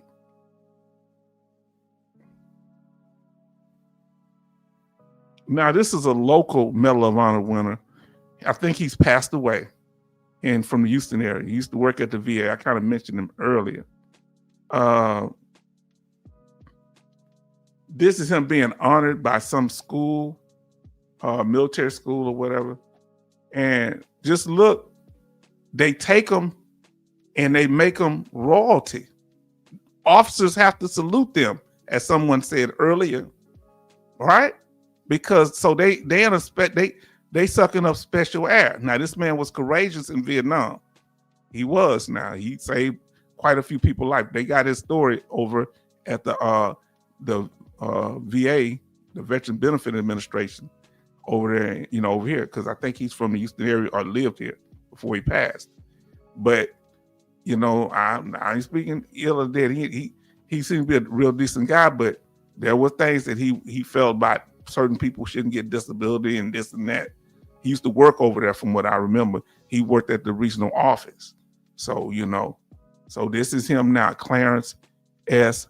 Sasser was awarded the Congressional Medal of Honor in 1969, the year after I was born, for his outstanding service in Vietnam War. A display honoring Sasser was added to the Memorial Student Center Medal of Honor Hall of Honor in 2013, and they honored him. Yeah, and there's a whole bunch of black people that should have got the Medal of Honor. They just wouldn't get to it. That's why a lot of them, especially in World War I, the French gave them the medals. There was one black man who was on guard duty, and he captured like 10 or 12 Germans. The other was two of them. About 30 Germans attacked them, and they were fighting. They were on guard duty. They killed several of them. The other ones ran away, but they knew how many was there because many of their canteens that fell off and stuff, their helmets. And one got injured. He was holding the other up while they was fighting. You don't hear nothing about this. You understand? So they pick and choose sometimes, but every once in a while they may acknowledge certain people. And I want to wonder sometimes, is it a political thing? Oh, here we go with the next one. Now, this is what I want to talk to you about tonight. This gentleman here. Okay, we're about to get into it, fam. This Medal of Honor winner here, he's another one that's talking about what benefits we shouldn't get, and he's talking that religious talk too. He's talking that religious talk. Let me get back where I can see what y'all saying. Oh, I always wondered that. Medal of Honor stipend is $1,406.73 a month. Do they get that up? That's why they want to see. They don't want to get rid of that. That's why they say it should be based on service. So they don't want any benefits that's connected to their service, not based on you being injured. Whatever. Okay, we'll see. Now, let us get to it here, family. Let me see. Can I find it?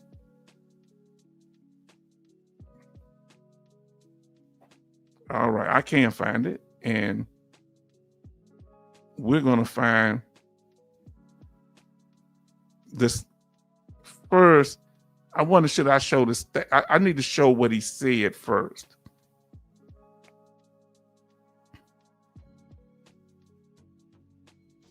Now it's gonna play a couple of times because I can't move it back or something. It's like a TikTok thing. I don't know what this is. This garbage is up here. They trying to get me to scan some malware box. They doing some old scamming stuff on my computer. I'm trying to avoid it. So family, let me take this off. Let me share this.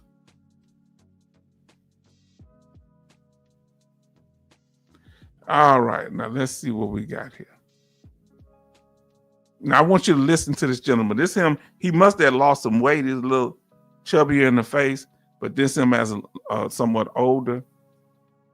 This gentleman that President Barack Obama is, former president, is pinning the Medal of Honor on. Let's see. I want you to listen to his statement.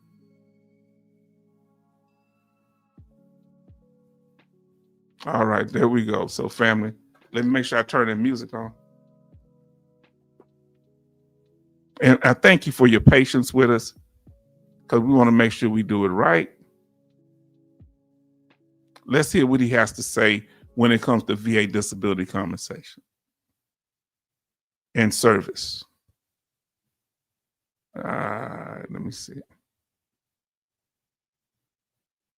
You know, there is nothing that is, there's nothing weak about getting help, right? The old days of, you know, it's all in your head, things like this. No, look, there's so much help out there. There's so many resources out there, more than ever. You know, we've done a great job at going across the board and finally getting people to talk about these things. Look, if you want to look at what getting mental health wrong is, go back and look at my generation. We got it wrong, right? And so go out and get help, but put that responsibility on your shoulders, right? Like the responsibility.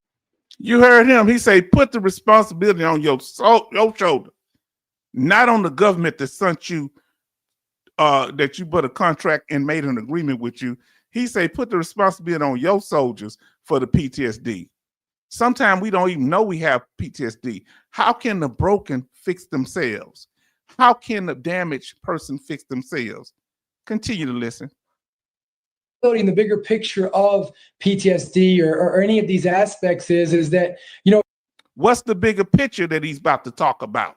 What is this bigger picture other than getting your treatment and your VA compensation? Please tell us, sir. And this gentleman's name is, I got his name up here, Dakota, Mr. Dakota Meyer. Oh, you're given a superpower, because if you can go and get through it and you can get help and you can get past it, then you have the ability to help others get past it, which I think is ultimately a purpose that is bigger than yourself. So he's talking like Lieutenant Colonel Gade, that our PTSD can be cured. He said, get past it. How can I get past my PTSD mental health? Is he a mental health professional? Does his Medal of Honor gives him the expertise to cure or say that my disability can be cured? I thought that only applied to his service in the military for a certain time that he was there, not his whole military service. I've known some Medal of Honor winners to not be so great soldiers. I've known some soldiers that were great soldiers sometime, but then drunk right before formation. I've seen all kinds of stuff. Now let's continue. And it's something that's so needed right now, you know, and you can't help others until you've helped yourself. So, you know, I encourage people that if you're struggling, then that's fine. You know, we've all struggled from something. Everybody that's watching this show right now has felt some type of PTSD, some type of depression, some type of anxiety, which makes us all relatable. But your trauma is not your identity. There they go again. Your trauma is not your identity. Let me know if you can hear what's being said. Please let me know if you can hear. Put speakers in the chat. He said your trauma is not your identity. Here they go again. All of them speaking from the same playbook. Can y'all hear me, family? Let me know.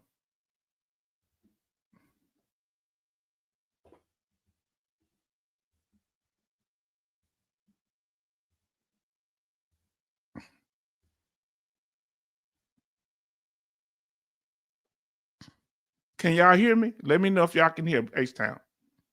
Now it says, okay, yes, you can hear me. Now listen, listen what Farm Girl Rebel says. Why do they keep saying that? Who identifies solely as a disabled?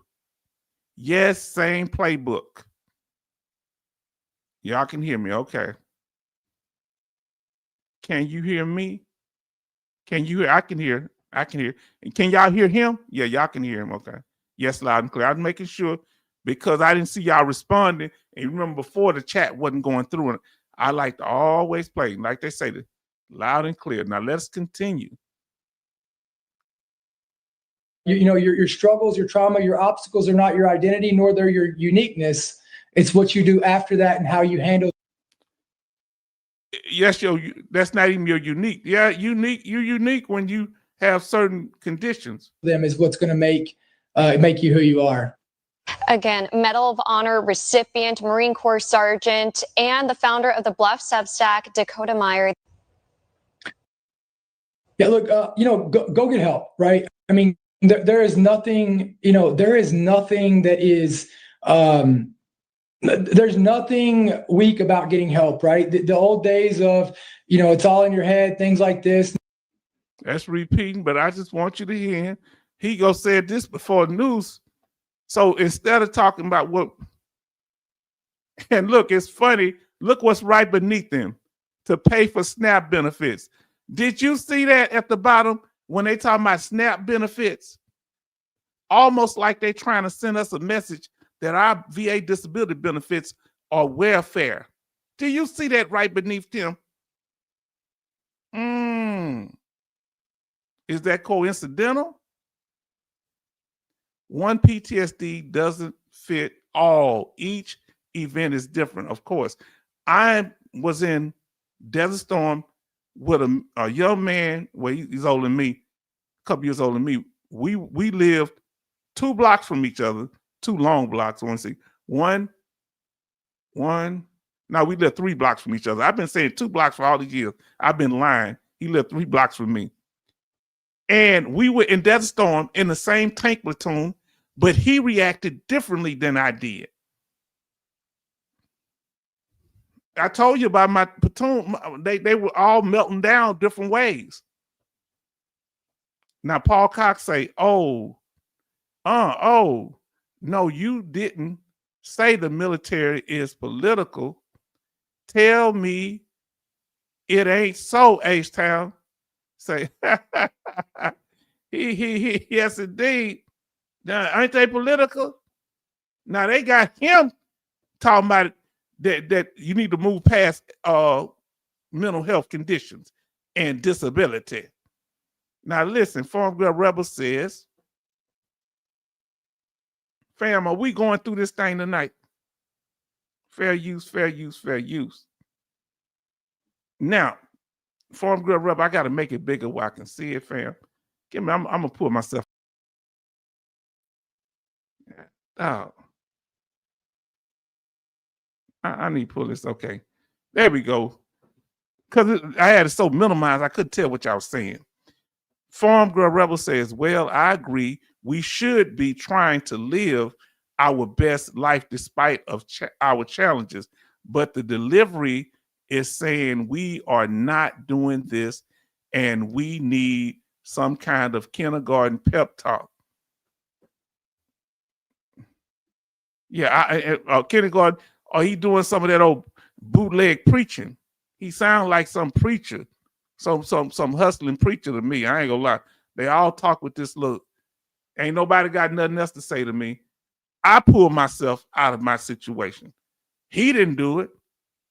So I served my country. I gave my commitment just like all of you did. So who is anybody else to tell me what I deserve or don't?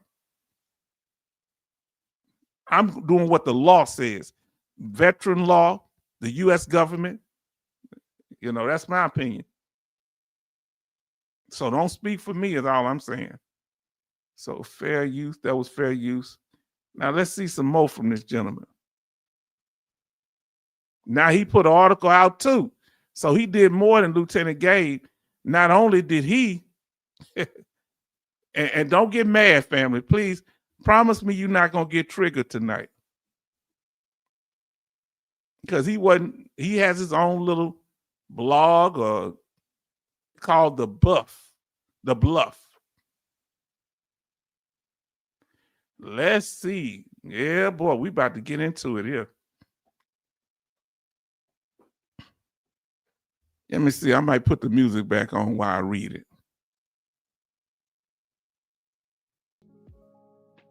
All right, family. We're going to get back to it here. Let's see his article. Now we've heard him speak. Much more articulate and nice sounding than Lieutenant Colonel Gabe. Right? Let's see. Farm Girl say, they come across as saying all vets are lazy and weak. Yeah, and they swear up and down. That's not what they're trying to say. They swear up and down. They're not trying to say. So let me get with this here. And you know, they keep getting these so-called combat vets. How can a shipboard PTSD compare to a combat tank PTSD situation? Every situation is different. It don't. Because I got to be honest with you, Charleston, I don't know what y'all do. I don't know. When I was talking to a veteran and he was explaining how he had to dive down into the ship when it was flooding and people were down there. This wasn't, I don't think, was even in combat. And they was closing hatches on people. I say, what? Closing hatches? And he's swimming down there trying to save people? I've never been through that. You know, and I would respect anybody's telling me something like that. Those of you that were in the Air Force, things that you experienced, I don't know. People that went through MST, I haven't went through it. So, but is that for me to tell them they need to toughen up? No. What? So how can I speak? I have to understand everybody struggles differently. They trying to say we're playing the victim. Real talk, brother. Farm Girl say they are trotting these guys out like show ponies. They bringing them out like show ponies. Look at them. Look at the show ponies. Look at the show ponies. Come on now. Hold on. Look at the show pony. He got all his medals on. Huh? And now he's show pony gonna speak for us. Show pony just be for looks. Don't come talking for me. Excuse me, family. Now, let me see what we're gonna get to this article. Now, Jay Oliver says he is a pro THC treatment PTSD advocate. What is THC? Married Sarah Palin daughter. That's the one that married Sarah Palin daughter and didn't stay long and sued BAE after he failed to shoot himself.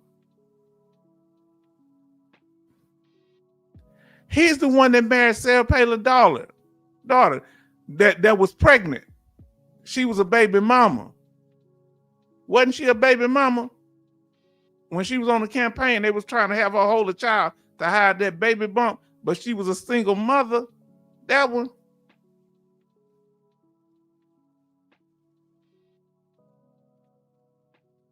And Sarah Palin was all over the place because her roommate told it.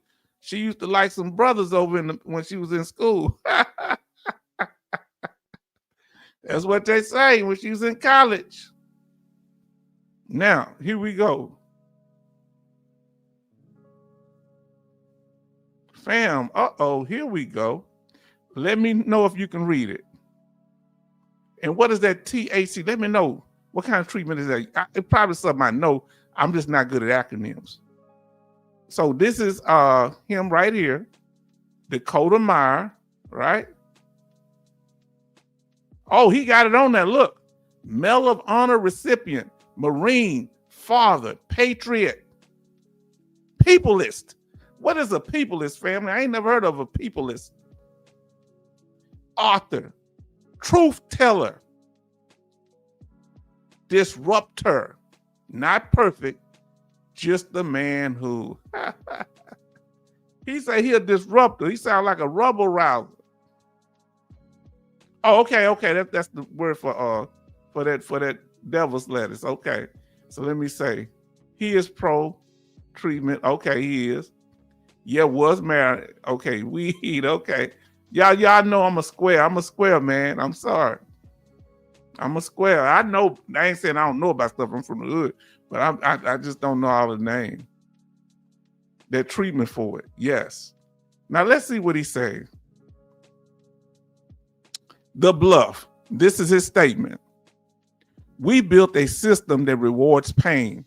Oh, he's starting out. Y'all see number one. He say number one.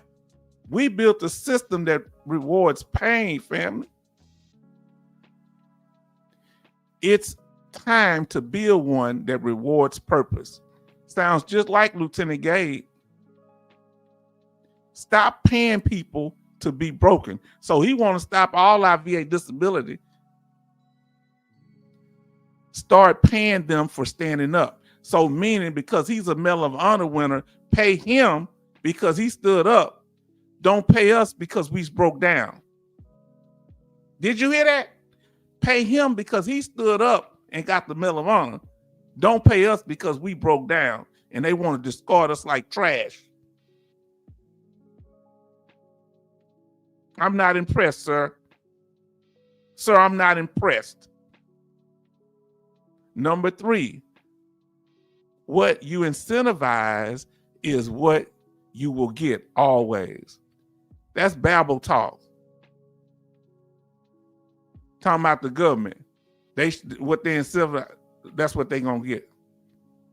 Incentivize service, empowerment, empower strength, let veterans lead again. That's a whole bunch of goobly talk. I want my paper.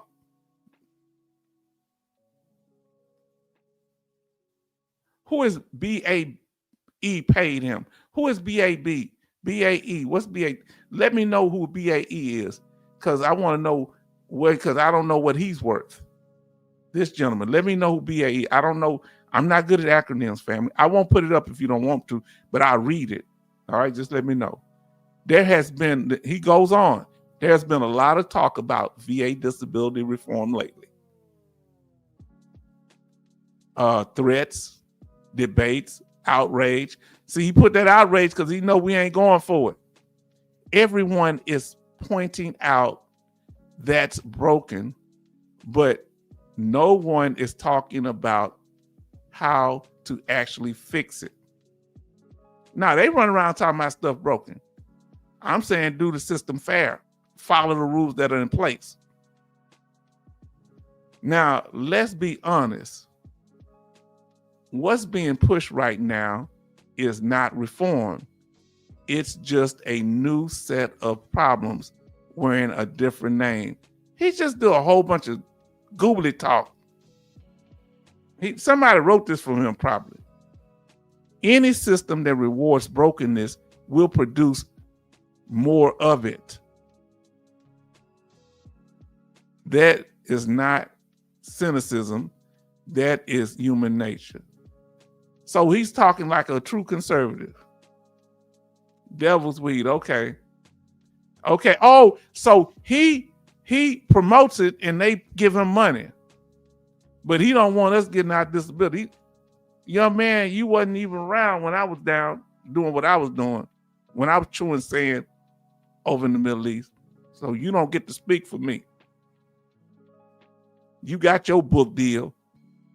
Now listen, he goes on to say, the reality you must first accept is you will never get Congress to vote for a plan that takes away any payouts. Why they calling it payouts like we doing some kind of hustle? Won't you just say compensation? Because it'll sound too bad if you say compensation. Y'all something else, man. Now, let me pull this over. Because I'm trying to see when y'all chat. What we can do, though, is reform it. We can reshape what we reward and build what it means to serve. When it's over with, they're only going to be rewarding white men with money. That's it. People like Gade, who don't,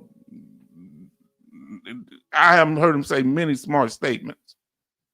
Don't say anything. These guys ain't saying nothing that makes sense. Right now, the system doesn't reward strength, it rewards suffering. Now, when last time you think they talked to the average veteran on the grassroots? And he talks about the political, he goes on, I don't know, reality, real problem. Let's go down to real problem. Real problem, the real problem. Incentives drive behaviors. It's not incentives, it's an entitlement. They're saying incentives like we're a lab rat and the money incentivizes us to be weak, to be corrupt, to be perverse, period. He's using the same word incentives as who? Who used that word incentives? Who else used that word incentives? Called them what kind of incentives? Perverse incentives. He's used that same word like a talking purse. He used incentive up here, right? Now listen, I see it in every organization I have been a part of, the military, the fire service, the private sector. Okay. When there's a path to earn more money, people take it. Not because they are bad people, but because they have families to feed, bills to pay, and a life to live. Oh, you so concerned about us, Mr. Medal of Honor winner. And I'm telling them now, I don't respect this stuff. And family, I'm about to tell you something. I don't care what they say. He can go to hell. He don't speak for me. I ain't got respect for nobody that speaks against veterans and their benefits. You can kick rocks, dude. Oh, am I quoting Gade? Yeah, you can go to hell, man. I don't mean nothing to me. You don't speak for me. You're a child up under me, son. Yeah, telling me I'm supposed to honor somebody. I honor all veterans. The ones I'm respectful. I was taught by my elders to be respectful and kind to those that are respectful and kind to me. I can give you the energy you give me. Don't get no sweet words. When I don't care for what somebody doing, I check it. Huh? Man, don't come with this foolishness. Man, this man talking crazy, trying to bankrupt us, in my opinion. Y'all tell me how you feel about it. You may disagree.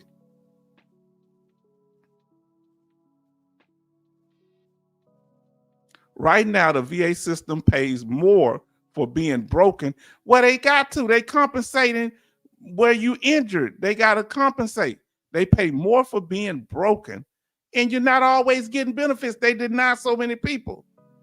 This is what this man say. Right now, the VA system pay more for being, I'm right here, pays more for being broken than for being strong. What is being strong? What is all these euphemisms, what to call these philosophical words, these intangible things that we can't do? Look, right now, the VA pays more for being broken than being strong. We showed our strength when we served our country. Over time, that kills a culture. What culture are you talking about?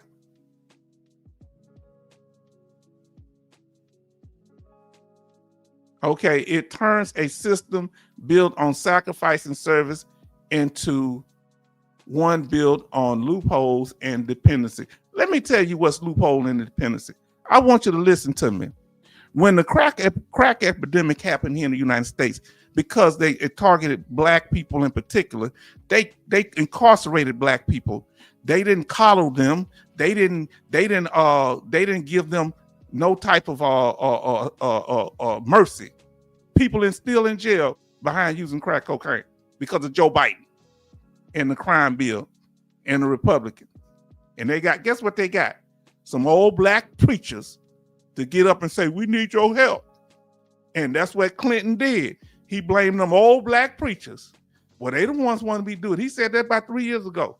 So just like they getting these guys to do it, Congress gonna come back and say, it wasn't us, it was your fellow veteran. They're gonna throw these guys under the bus and cut their money off. And then they're gonna say, I was behind the scenes playing chess with them. Family, I was always on your side. Listen what he say. Over time, it kills culture. You know what's killing culture right now? The what's they call it? The meth epidemic. Because they're not punishing people, they're coddling them. They can commit crimes and get away with it. When people shooting up schools, what they say, he had a bad day. So how you gonna keep this system going, making excuses? You're gonna make more people do it because you're not holding them accountable. If I steal a bag of potato chips, news at 11. They go to elementary school and take young kids' lives. Nobody's vilifying them. They talking about they had a rough childhood. They wasn't hugged enough. Somebody may have touched them and all this stuff. Keep on making excuses. That's the loopholes. Your garbage that this stuff is in my opinion. I'm sorry, family. It's the same. Oh, look at him. He getting to it. It is the same problem we see in welfare programs for decades. It's not evil, just misaligned. Guess who's the number one recipient of welfare? White people. Osley County, Kentucky is 98% white, and 98% of the people there on welfare. Most of the people that come here as immigrants, they started revealing now, was getting welfare. They say they came with $2, but they getting food stamps. Black people can't get food stamps like that. Huh? That program was set up for white women in the 1930s and 40s. Black people wasn't getting that. We had to throw rent parties and take care of each other. Now later on, yeah. Now listen. Now let's see what our brother say. H-Town funny how they weaponize words, but never quote the Bible words. No, they do the slick words. Oh, listen to what the child ever say. BAE System, his employer is a contractor that Meyer claims sold arms to Pakistan that caused his drinking problem and his consequent handgun attempt at harming himself. They settled. So he wouldn't even take responsibility for his own actions, but he want me to take responsibility for my disability. We gonna go deep in that. See, I knew y'all always tell me stuff I didn't know. But he say it's the same problem as welfare. When he say welfare, he mean black. See, after the 70s, I forget his name, he said we can't use the N-word no more. We can't say black. We got to call them like thugs. We got to come up with other names. So when they say welfare, they mean black. When they say ghetto, they mean black. You understand? When they say worthless, they mean poor people. Not producing poor people. Man, these people are a joke, man. I'm triggered more by this guy than the other guy was just dumb. We stopped asking what makes people stronger and started asking them how we can give them more. Look, that's what they came over to Africa with Jesus. Everywhere they go, you notice all that Christianity they got in Africa, it gets worse. They got more tribal problems against each other. The white people that come over there, they ain't killing them. The Asian people slapping them around. Nah, it's they hurting each other. But they got all this religion. In Nigeria, they got a statue of white Jesus, big as the Statue of Liberty. But they over there fighting over religion. 19 likes and 19 watching. Family, this is, man, we got to,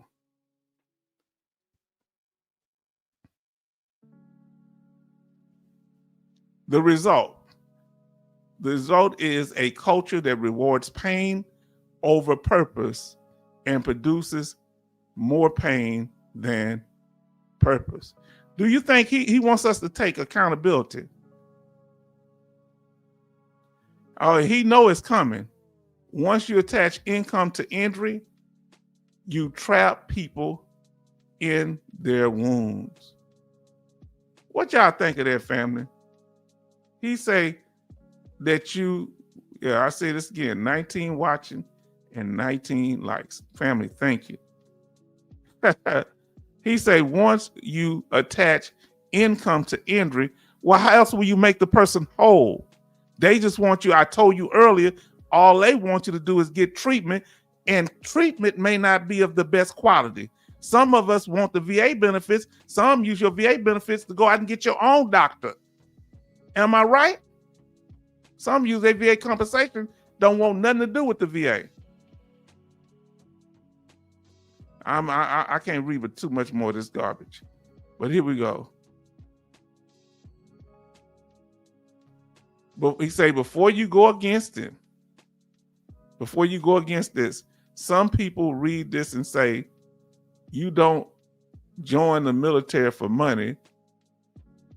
That's why it is called service. Okay. They're right in principle, but let's live in reality for a second. For a second, only a second. Service doesn't mean poverty. Wow. Gratitude doesn't mean neglect. This man is talking crazy. I don't understand what this garbage is. We have to stop confusing sacrifice with suffering. Yeah, he getting his money though. All these people getting their money. Oh, we got somebody new. Somebody in here. Oh, Joseph in here. What's up, H-Town? Hi, vet family. We getting on this Medal of Honor winner over here talking all this garbage. The idea that paying a veteran a lifetime service stipend cheapens their service is nonsense. What cheapens it is pretending a one-time thank you and broken system is enough. So now he want to keep his stipend because he get about $1,400. So he want to go against our VA disability, but he want to keep the stipend. Do you see this hypocrite? Listen, the idea that paying a veteran a lifetime service stipend cheapens their service is nonsense. All right, I'm about done with this guy. This guy's foolishness. I'm gonna ask y'all, this your boy? Is this your boy?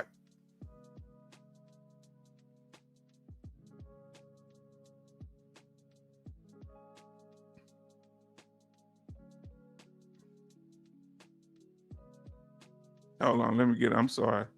Y'all on here, so this your boy. The Medal of Honor winner talking garbage.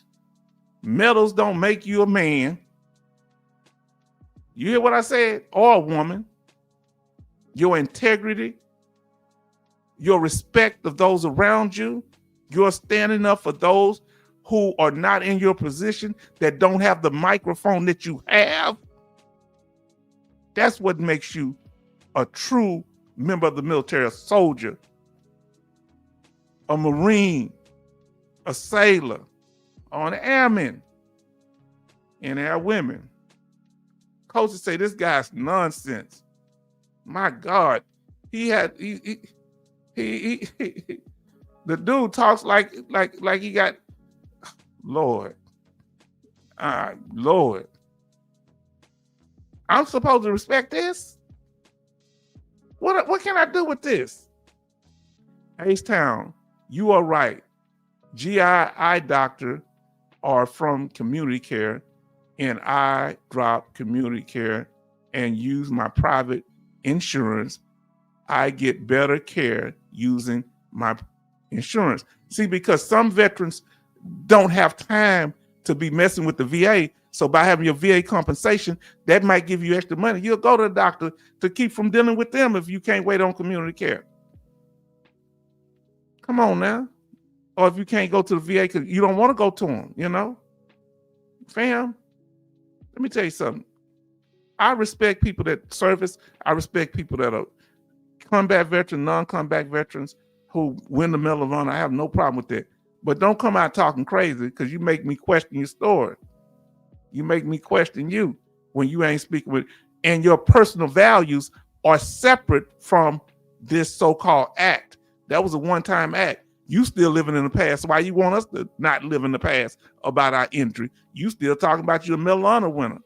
You walk around throwing that, slapping that thing on the table everywhere you go. And blaming other people for you almost taking your own life. That's not responsible. Who's playing the victim here? Now, I have a few thousand left on my healthcare savings plan, and I think I might do the same thing, Betty, not getting anywhere with community care for my eyes. Family, do y'all hear that? So these so-called, they want to cut our money off and just use the healthcare, and they know they're making the healthcare garbage. They know what they're trying to do. They were pushing out so many medical staff at the hospital and VA representatives working on the claim. And so now they're going to say, well, you got VA healthcare. That's going to be like when my uncles had it. Garbage. So they cut our money off, and then the quality of care at the VA. So it's like not having healthcare at all. I remember when you used to see bed bugs walking across the floor at the VA hospital in Hampton, Virginia. Veterans laying on the floor, not in the hospital bed, on the floor, needing help in an emergency area. I ain't never seen nothing like that in my life. Well, I saw some crazy stuff at Bentar, but not like that. Even at Bentar in Houston. Dakota Myers should watch A Few Good Men About Honor. Come on, that was a great movie. Now listen to what we have. Destroyers coming. Okay, everything is going to be fine. No worries. LOL. We hope so. We just fussing it up. But I thank you for the power. Everybody show love to Destroyer. They gotta remember Destroyer from back in the day. Now, family. Betty Bob says, H-Town, that is true about Hampton, Virginia Hospital. They say they're building a new facility over there, but don't tell me, family, because you sure right. I know about Hampton. I lived in Virginia when I went to college for 6 years. I lived in Chesapeake and went to school in Norfolk, at Norfolk State. Fam, did we talk about it tonight?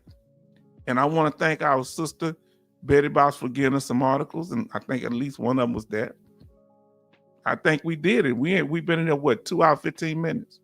Now, don't forget that question that you had. Somebody asked earlier, and you say you want to ask the question about the illegal aliens. You can. Let's some people, yeah, I think they're trying to use religion to deceive us, fam. What y'all think? They trying to use these military veterans, highly decorated or so-called, to talk in a religious tone, but spew nothing but garbage. I don't know what to say about this stuff. It repulses me, but you're fair to have your own opinion that may differ from mine. If you disagree, let us know why. Now, I'm always open for, constructive thought and criticism. Yeah. Where Doug at, fam? Where Doug at right now? When all this going on and all these people speaking against the veteran, and he say the veteran is first, and what did he say? Ain't nobody gonna touch veteran benefits. They're not gonna lose their benefits. Isn't that what Doug Collins said? Isn't that what the Secretary of the VA, Doug Collins, said? That nobody's gonna touch any veteran benefits. But everybody's talking about trying to take our benefits, and he's totally silent. Have you seen him? Have you seen him? Like the song say. Huh? Where he at? Huh? Where is Doug Collins, who said nobody would be attacking our benefits, and he was the main one trying to freeze appeals at the federal level of VA claims, put a pause on them. But he said nobody's stopping, and he was one trying to do it. But the judges at the federal veteran court of veteran appeals said no.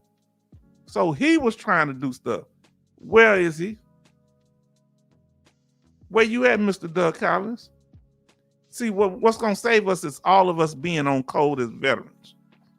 We cannot let them divide us based on race, gender, or sexual orientation. We first veterans in here. Now, I'm a black man always. Y'all know I'm proud of being who I am, but when I'm a veteran in here, I'm part of my veteran family.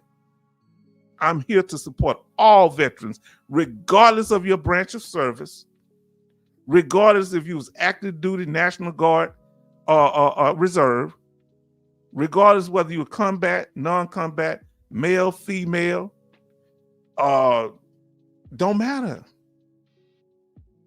Don't matter.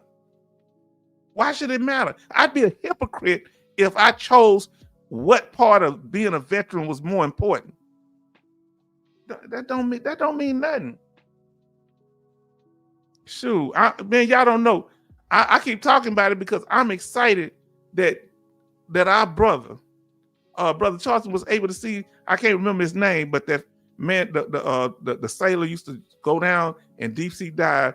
That man, he was just like I just always looked up to him. So somebody was able to meet him. That means so much to me.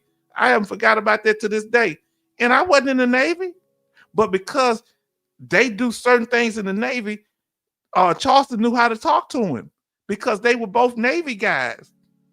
I wouldn't know what to say to him, you know.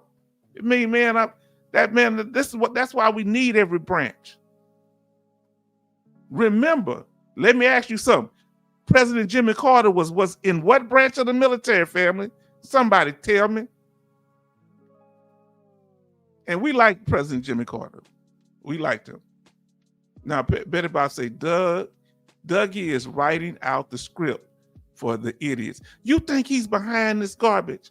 Now, he's a preacher now. I don't think he go that. You think he go that low? He promised us he was for us. Now, that would be kind of devilish.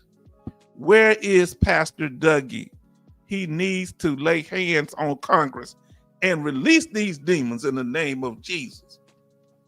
Huh? First, he need to lay hands on himself and cast out them lies. Now, listen to Brother Jay Oliver. Dougie is hiding. Everyone is out hunting for turkeys, and we know he is the jivest out there, meaning jive turkey. That's the slang. Yes, yes indeed. I'm gonna get a book. I don't know if it's a book. Let me know if you know it's a book about him, because I'm gonna tell you, certain people inspired me. Audie Murphy, that gentleman there, Mr. Carl Brashear, master diver. It just inspired me. Audie Murphy wasn't no big guy, but he was a great soldier, and I thank God for these people. And it was a female general. Oh boy, I can't think of her name right now, but she was I can't say her name because there was several of them, but I have a lot of respect for her too. Lord, I gotta find her name. President Carter was in the U.S. Navy. I thought so. I love President Carter. I ain't gonna lie to you. People may not like this policy, but he was a good man. See, I'm gonna tell you what President Carter did. President Carter was a true Christian. When he went to his church, he had a black minister come to his church, and the pastor wouldn't let the black minister sit up on the pulpit. Did you hear what I said? And guess what? Jimmy Carter spoke out against that. Now, this kind of guy he was. Peanut farmer. Peanut farmer. His brother Billy, he used to drink. He was just cool as he could be. He talked plenty trash. He had his own little, I guess like store, and he didn't want no Secret Service, nothing. He just was out there. You see him out there talking and stuff. Billy Carter. So much different than his brother. He talked plenty trash. Now, family, I gotta ask you, did we deal with it tonight? What is the VA disability bait and switch where they're trying to say, oh, we need what? We need strength instead of VA compensation. Huh? What they saying? What they saying we need instead of our benefits? We need righteousness. I can't spend righteousness. We need not to be a victim. Man, if they don't go sit down somewhere. Did we answer the question tonight? What is the VA disability bait and switch as it comes to Congress and these so-called representatives? They send people in front of us that look like us, pretend to be us, and speak totally against us. Family? Did we answer the question, yes or no? Let us know to your satisfaction. If not, let us know what we need to clear up. Now, if this information has been informative, we'd appreciate if you smash that like button. Jay Oliver say we answered the question. Thank you. If we didn't, we will correct. Smash that like button if this information is informative. Let us know the like count. Because, okay, coaches say we answered the question. And I don't want y'all to think that I got personal angst against him. I just don't like nobody attacking fellow veterans. So, you know. Yeah, I better call him a D-fool. I apologize. Man, when you start talking stupid, man, you got to put some of them, some of that Medal of Honor, you been in my face, you got to put some of that to use. He gonna show me he really all that. Don't be talking crazy, man. You keep it moving. Talking dumb talk. You talking, I didn't know because at first he didn't seem like he was talking like that. I hadn't read the whole thing, so I apologize. I told y'all he wasn't as, hold on, I got to ask you the question after you asked it.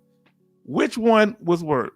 Lieutenant Colonel Gade or this guy here? Dakota. Which one is a worse Judas Goat? Who's betraying the most? Or are they equal? Is it Lieutenant Colonel retired Gade or Medal of Honor winner Dakota Meyer? Which one? Now listen. Betty Bob say, yes, you did answer the question with amazing detail. Did I tell you what Congress was trying to do? Did I tell you why Congress was trying to do it? Did I tell you they want that 100% and then showed you why I proved that was the case? Did I tell you why the veteran of foreign wars, they're losing posts? So they desperate to get more money from Congress. So he's talking what Congress want to hear. So they don't cut the money off because they can't get it from their chapters. Did you hear me? Because the chapters are closing and they're not supporting the chapters, but he's still getting that $200,000 a year. Shouldn't he want to cut his salary at least in half? Saying, you know what? I'm not doing as good as the veteran foreign wars is not doing as good as it was, so I'll cut my salary to help. Now, Betty Bob say 23 likes and 16 watching. Family, thank you. Charleston say, yes, answered question. Betty Bob says, H-Town, I am against him. Okay, which one y'all have a problem with? Dakota, Mr. Dakota M, or Gabe? Are you equally? They were equal Judas Ghosts. I wouldn't think that Gage, y'all would, this gentleman, that y'all, he's talked a lot nicer, but you're saying they have the same message. Is that what you're saying? Betty say they were equal Judas Ghosts. I like that. Put them emojis in there. If you can put an emoji in there of a goat. The Judas Goat. H-Town, I am against him. Coaches say equal, both of them. Now, you see how they keep using them words, incentives and perverse incentives? It's like all of them getting together, ain't it? Are they reading from a script? Charles said Betty Bob's correct. They both Judas goats, and there will be others. Stay tuned. Now, family, you only heard he at H-Town because H-Town just thought of it. Family, I want to ask you a question. I wouldn't be surprised they get a black veteran to come out, but I got to ask you a question. Do you think, because we'll roast them in our community, they couldn't be around us. Do you think they're going to bring a female veteran out talking like this? Do you think they can get a female veteran to come out and criticize veteran disability like this? Do you think they'll try that?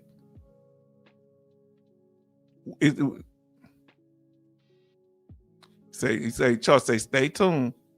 Take that like button out to the dance. They say, take it out to the dance. Work on that like button. Feudalism slipped. You said to turn gay. I agree. Oh, I had a Freudian slip. Oh, did I say turd? I'm sorry. Remember you brought up, you say that's like having turd in the milk. You said so. LOL. Oh, I'm sorry. Oh Lord, that's Freudian slip I had. Freudian slip when you say something that's in your conscious mind, but you didn't you said you wasn't mean to say it. Yes, they have the same agenda. No women yet, but will be. I hate that. That's not good. There shouldn't be any woman that want to support this, but just like they can get a black person, just like they can get different people, I hope they don't sell out like that. Come on now. And I hear this guy talk nothing about female veterans. Now look, hey, Betty Bobs, the guy that you said didn't say that he didn't cater to female veterans, he got video of female veterans at the beginning of his program. I said, oh Lord, he's feeling the heat. But it's good. I like when people do better. Hopefully it's sincere. Now, Farm Girl Rebel say, I think they will try anything they can. They aren't above digging up my dead grandma. Wow. That's a cold game out there, boys. It's rough out there. Family, I'm going to tell you this here. That dude was something else. We got to go over this stuff. I hope we had a good broadcast tonight. Smash that like button. And, oh, boy, y'all keep putting more like. Share this live stream with others, please. We'd appreciate it if the information has been touched you and helped you. I want to ask y'all something. And subscribe if we want to win your subscription here. Betty say he was probably losing members. Who was probably losing members? Let me know who's probably losing members. Because I talked to so many of y'all. H-Town, are you on Sunday? Yes, I will be. Unless something come up. Because my daughter birthday is today. So that's why I'm finishing up, go holler at her. I bought her some food. She was at work. Washington Post writing that script. He was probably losing members. Yes, indeed. Yes. Yeah, and so they want to, they like feeding the anger. You sure right. Now, we're not going over VA law. We'll get back to VA law now. And we've covered plenty of news tonight. Now, one piece of news I want to tell you, look here. For those of you that don't know, this somebody running down the street yelling.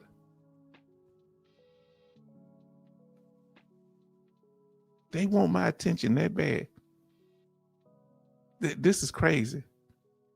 Or maybe it ain't me, they just crazy. Yelling down the street in the suburbs. We have 25 likes and 16 watching. But I got the kind of mic y'all can't hear it unless you speak right straight into it. So you won't be able to hear them. Now listen. This is the new pay chart for 2026, the VA compensation pay rate. Let me try to make it big where I can see it. All right. Now, for 0%, you don't get no money. If you look at the bottom, it shows the percentage from 0 to 100%, what they pay at each percentage. And on the side, it shows the total number of disabled veterans by percentage. So there's about less than 1% are at 0%, right? So but you don't get paid. When it comes to a 10% rate in the blue bar, that's a little higher. It's about 800,000. See, look at the yellow. That shows you how many veterans to the left. And it shows you percentage and how much they make. So the new rate for 10% is going to be $180.42. For 20%, it's going to be $356.66. This is for 2026. And it goes in effect December the 1st, but it's actually going to it's going to be on your January 1st check. Now, for 30%, the new pay rate is going to be $552.47. For 40%, this is for veteran only now, this chart here. You'll get an extra compensation for your dependents and things like that. Now, 40% is going to be $795.84. For 50%, it's going to be $1,132.90. For 60%, it's going to be $1,435.02. For 70%, it's going to be $1,808.45. For 80%, it's going to be $2,102.15. For 90%, it's going to be $2,362.30. And for the 100% rate, for veteran alone, the highest compensation rating, whether you are temporary 100% IU, TDIU, or 100% permanent total, for a veteran alone, it's going to be $3,938.58, almost $4,000. Almost about $4,000 for the veterans. It's come a long, long ways. I remember when it was 10, 12 years ago, it was like 2,900. Family, so let me get to y'all comments so we get ready to close out. We've been on it 2 hours, 30 minutes. Yes, indeed. Let's see. Betty Bob say, the guy with he did believe helping females take care of your daughter birthday for your daughter. Yes, indeed. We ain't really doing nothing today. We're gonna do it when my niece come down here. I pick up on Friday. Coach to say happy birthday, H-Town's daughter. Yes, my daughter Sydney. Y'all remember she came on before, Sydney. SIDNEY. Jay Oliver says happy birthday, little Miss Counter. She's a counter. That's what she is. She's an accountant. Definitely so. She's a counter. Yes, indeed. I'm gonna tell her. I'm gonna have a look at this here. Yes, indeed. She probably not asleep. She came home while I was on the live stream, and I know she probably took a shower and went to sleep. or relaxing or something. Now, family, y'all were incredible tonight. For those of you that are new to the channel and you just want to learn about us, our channel is an interactive channel. As you can see, we are informative. We protect our subscribers, members, all of you to be respected. Even if you're not chatting, we don't want people coming there trolling, disrespecting what we're doing. We're transparent, troll-free. As much as possible, we address when troll issues do show themselves. And we get them up out the paint. Now, somebody that asked before, when is our regular scheduled live streams? They're on Sundays and Thursdays at 6 p.m. Central Time. Because I'm in Texas. We have some on Tuesdays, like we had one. What is the night? We had one this Tuesday. So I'm doing more and more on Tuesday. How to contact us. You can contact us by email at htownvetnorthside@gmail.com. If you want to see other YouTube videos and live streams about our channel, you can go to our handle at htownvetnorthside. You have to capitalize the ones as you see them. And that's our PayPal. It's simply our email address for PayPal. And for Cash App, you put in there htownvetnorthside, capitalizing the H, the T, the V, N, and the N. So family, y'all done so good. Shipmate, good night, family. Enjoy the weekend. Yes, indeed. Family is good. Yes, yes, indeed. Coming soon, family. And we want to thank you. Say, yes, sir, you answered the question. We're going to have this one here. We're going to talk about secondary conditions. We're going to talk about the VAB whole person theory. That's going to be another live stream we do. But let me get back to this here. Now, listen.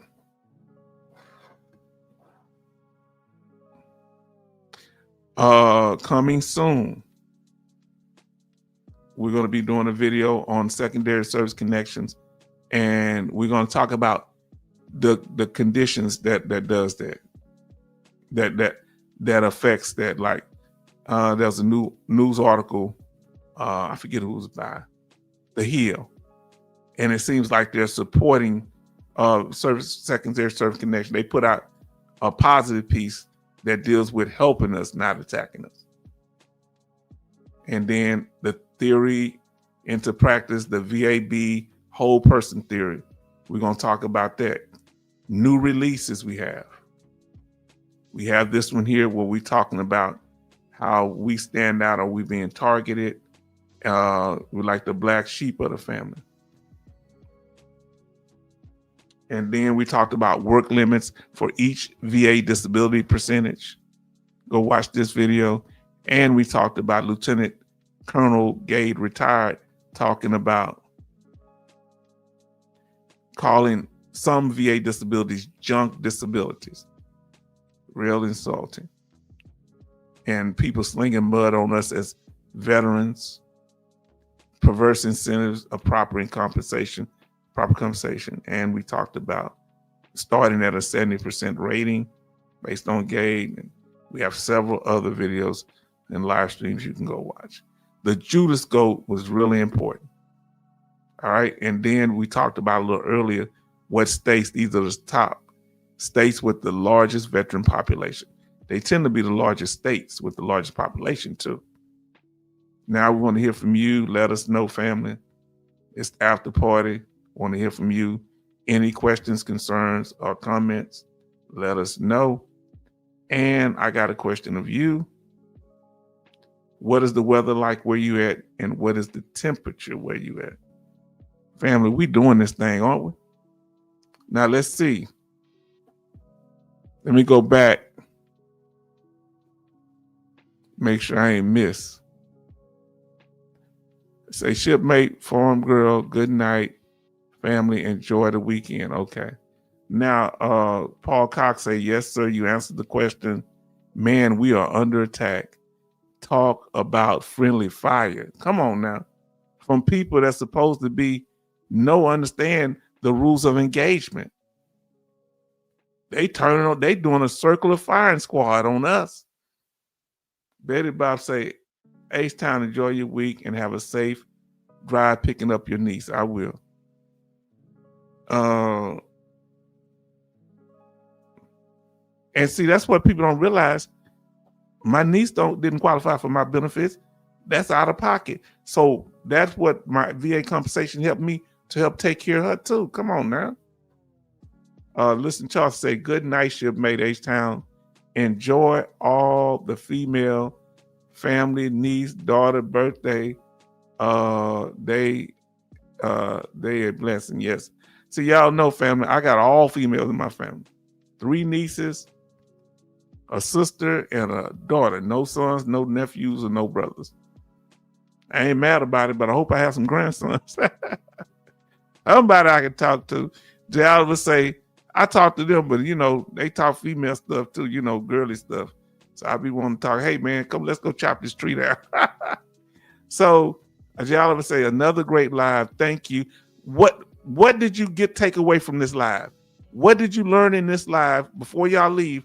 What did you learn? What do you take away from this live stream? What did you get that you didn't know, or made you think, oh, wow. Did I say anything in this live? I know others may have too, but I'm going to ask about me first.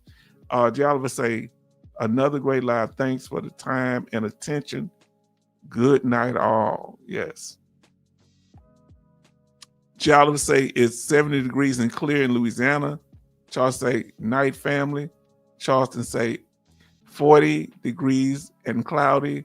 Coastie say 32 degrees, clear in Massachusetts.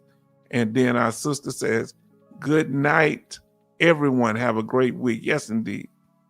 Now, we're going to have to get together before Thanksgiving, or maybe a little bit on Thanksgiving night for those that are able to make it. Betty Bob saying in Maryland, it's 47 degrees and cold.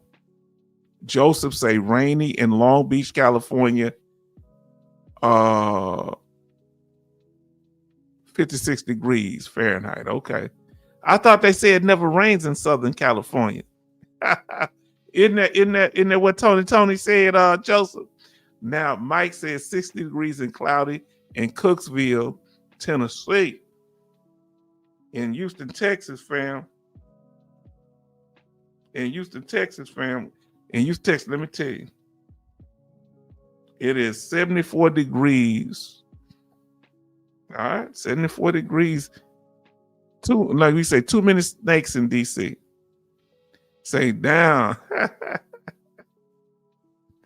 Oh boy. What you learn? I don't know what the thumb down means. Let me know. So what are y'all any takeaways? And we're gonna go and get ready to close it out. Any takeaways? Let us know, family. Let us know any takeaways.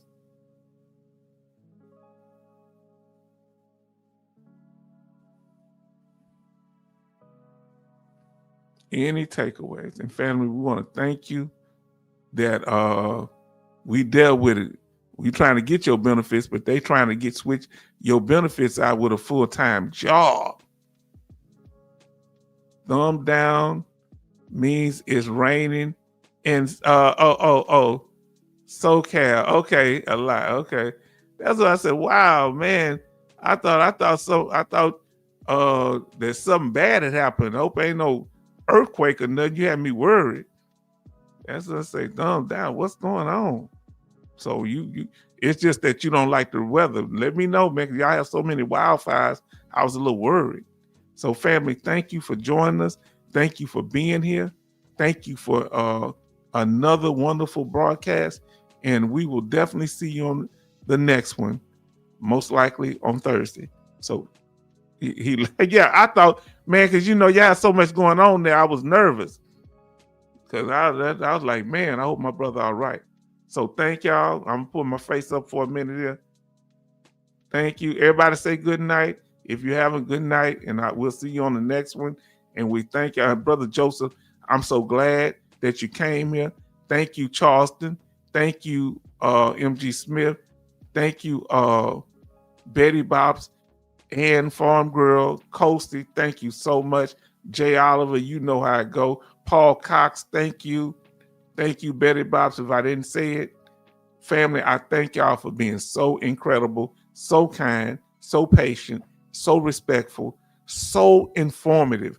I really appreciate how y'all balance out the channel because I have competent people here.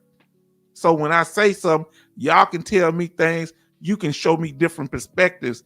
Thank you. Thank you. This means so much to me. You understand? This means a lot. When you know you're bringing competent people. Then we had Crimson Alumni 04 was in the house tonight. Thank you, Crimson. They usually say, hey, y'all. Fam, we just thank God for them. Family, y'all were doing it tonight. I missed one person, the Destroyer. Thank you, too. The first person in tonight was Betty Bobs, and we thank her. And we had 2 hours and 47 minutes, about to close it out.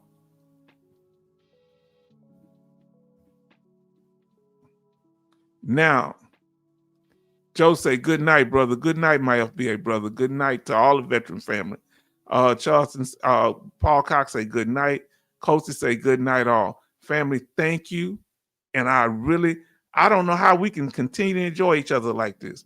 We're going to do it as long as we here. You understand? As long as it's breath in my body. So family, good night. Thank you.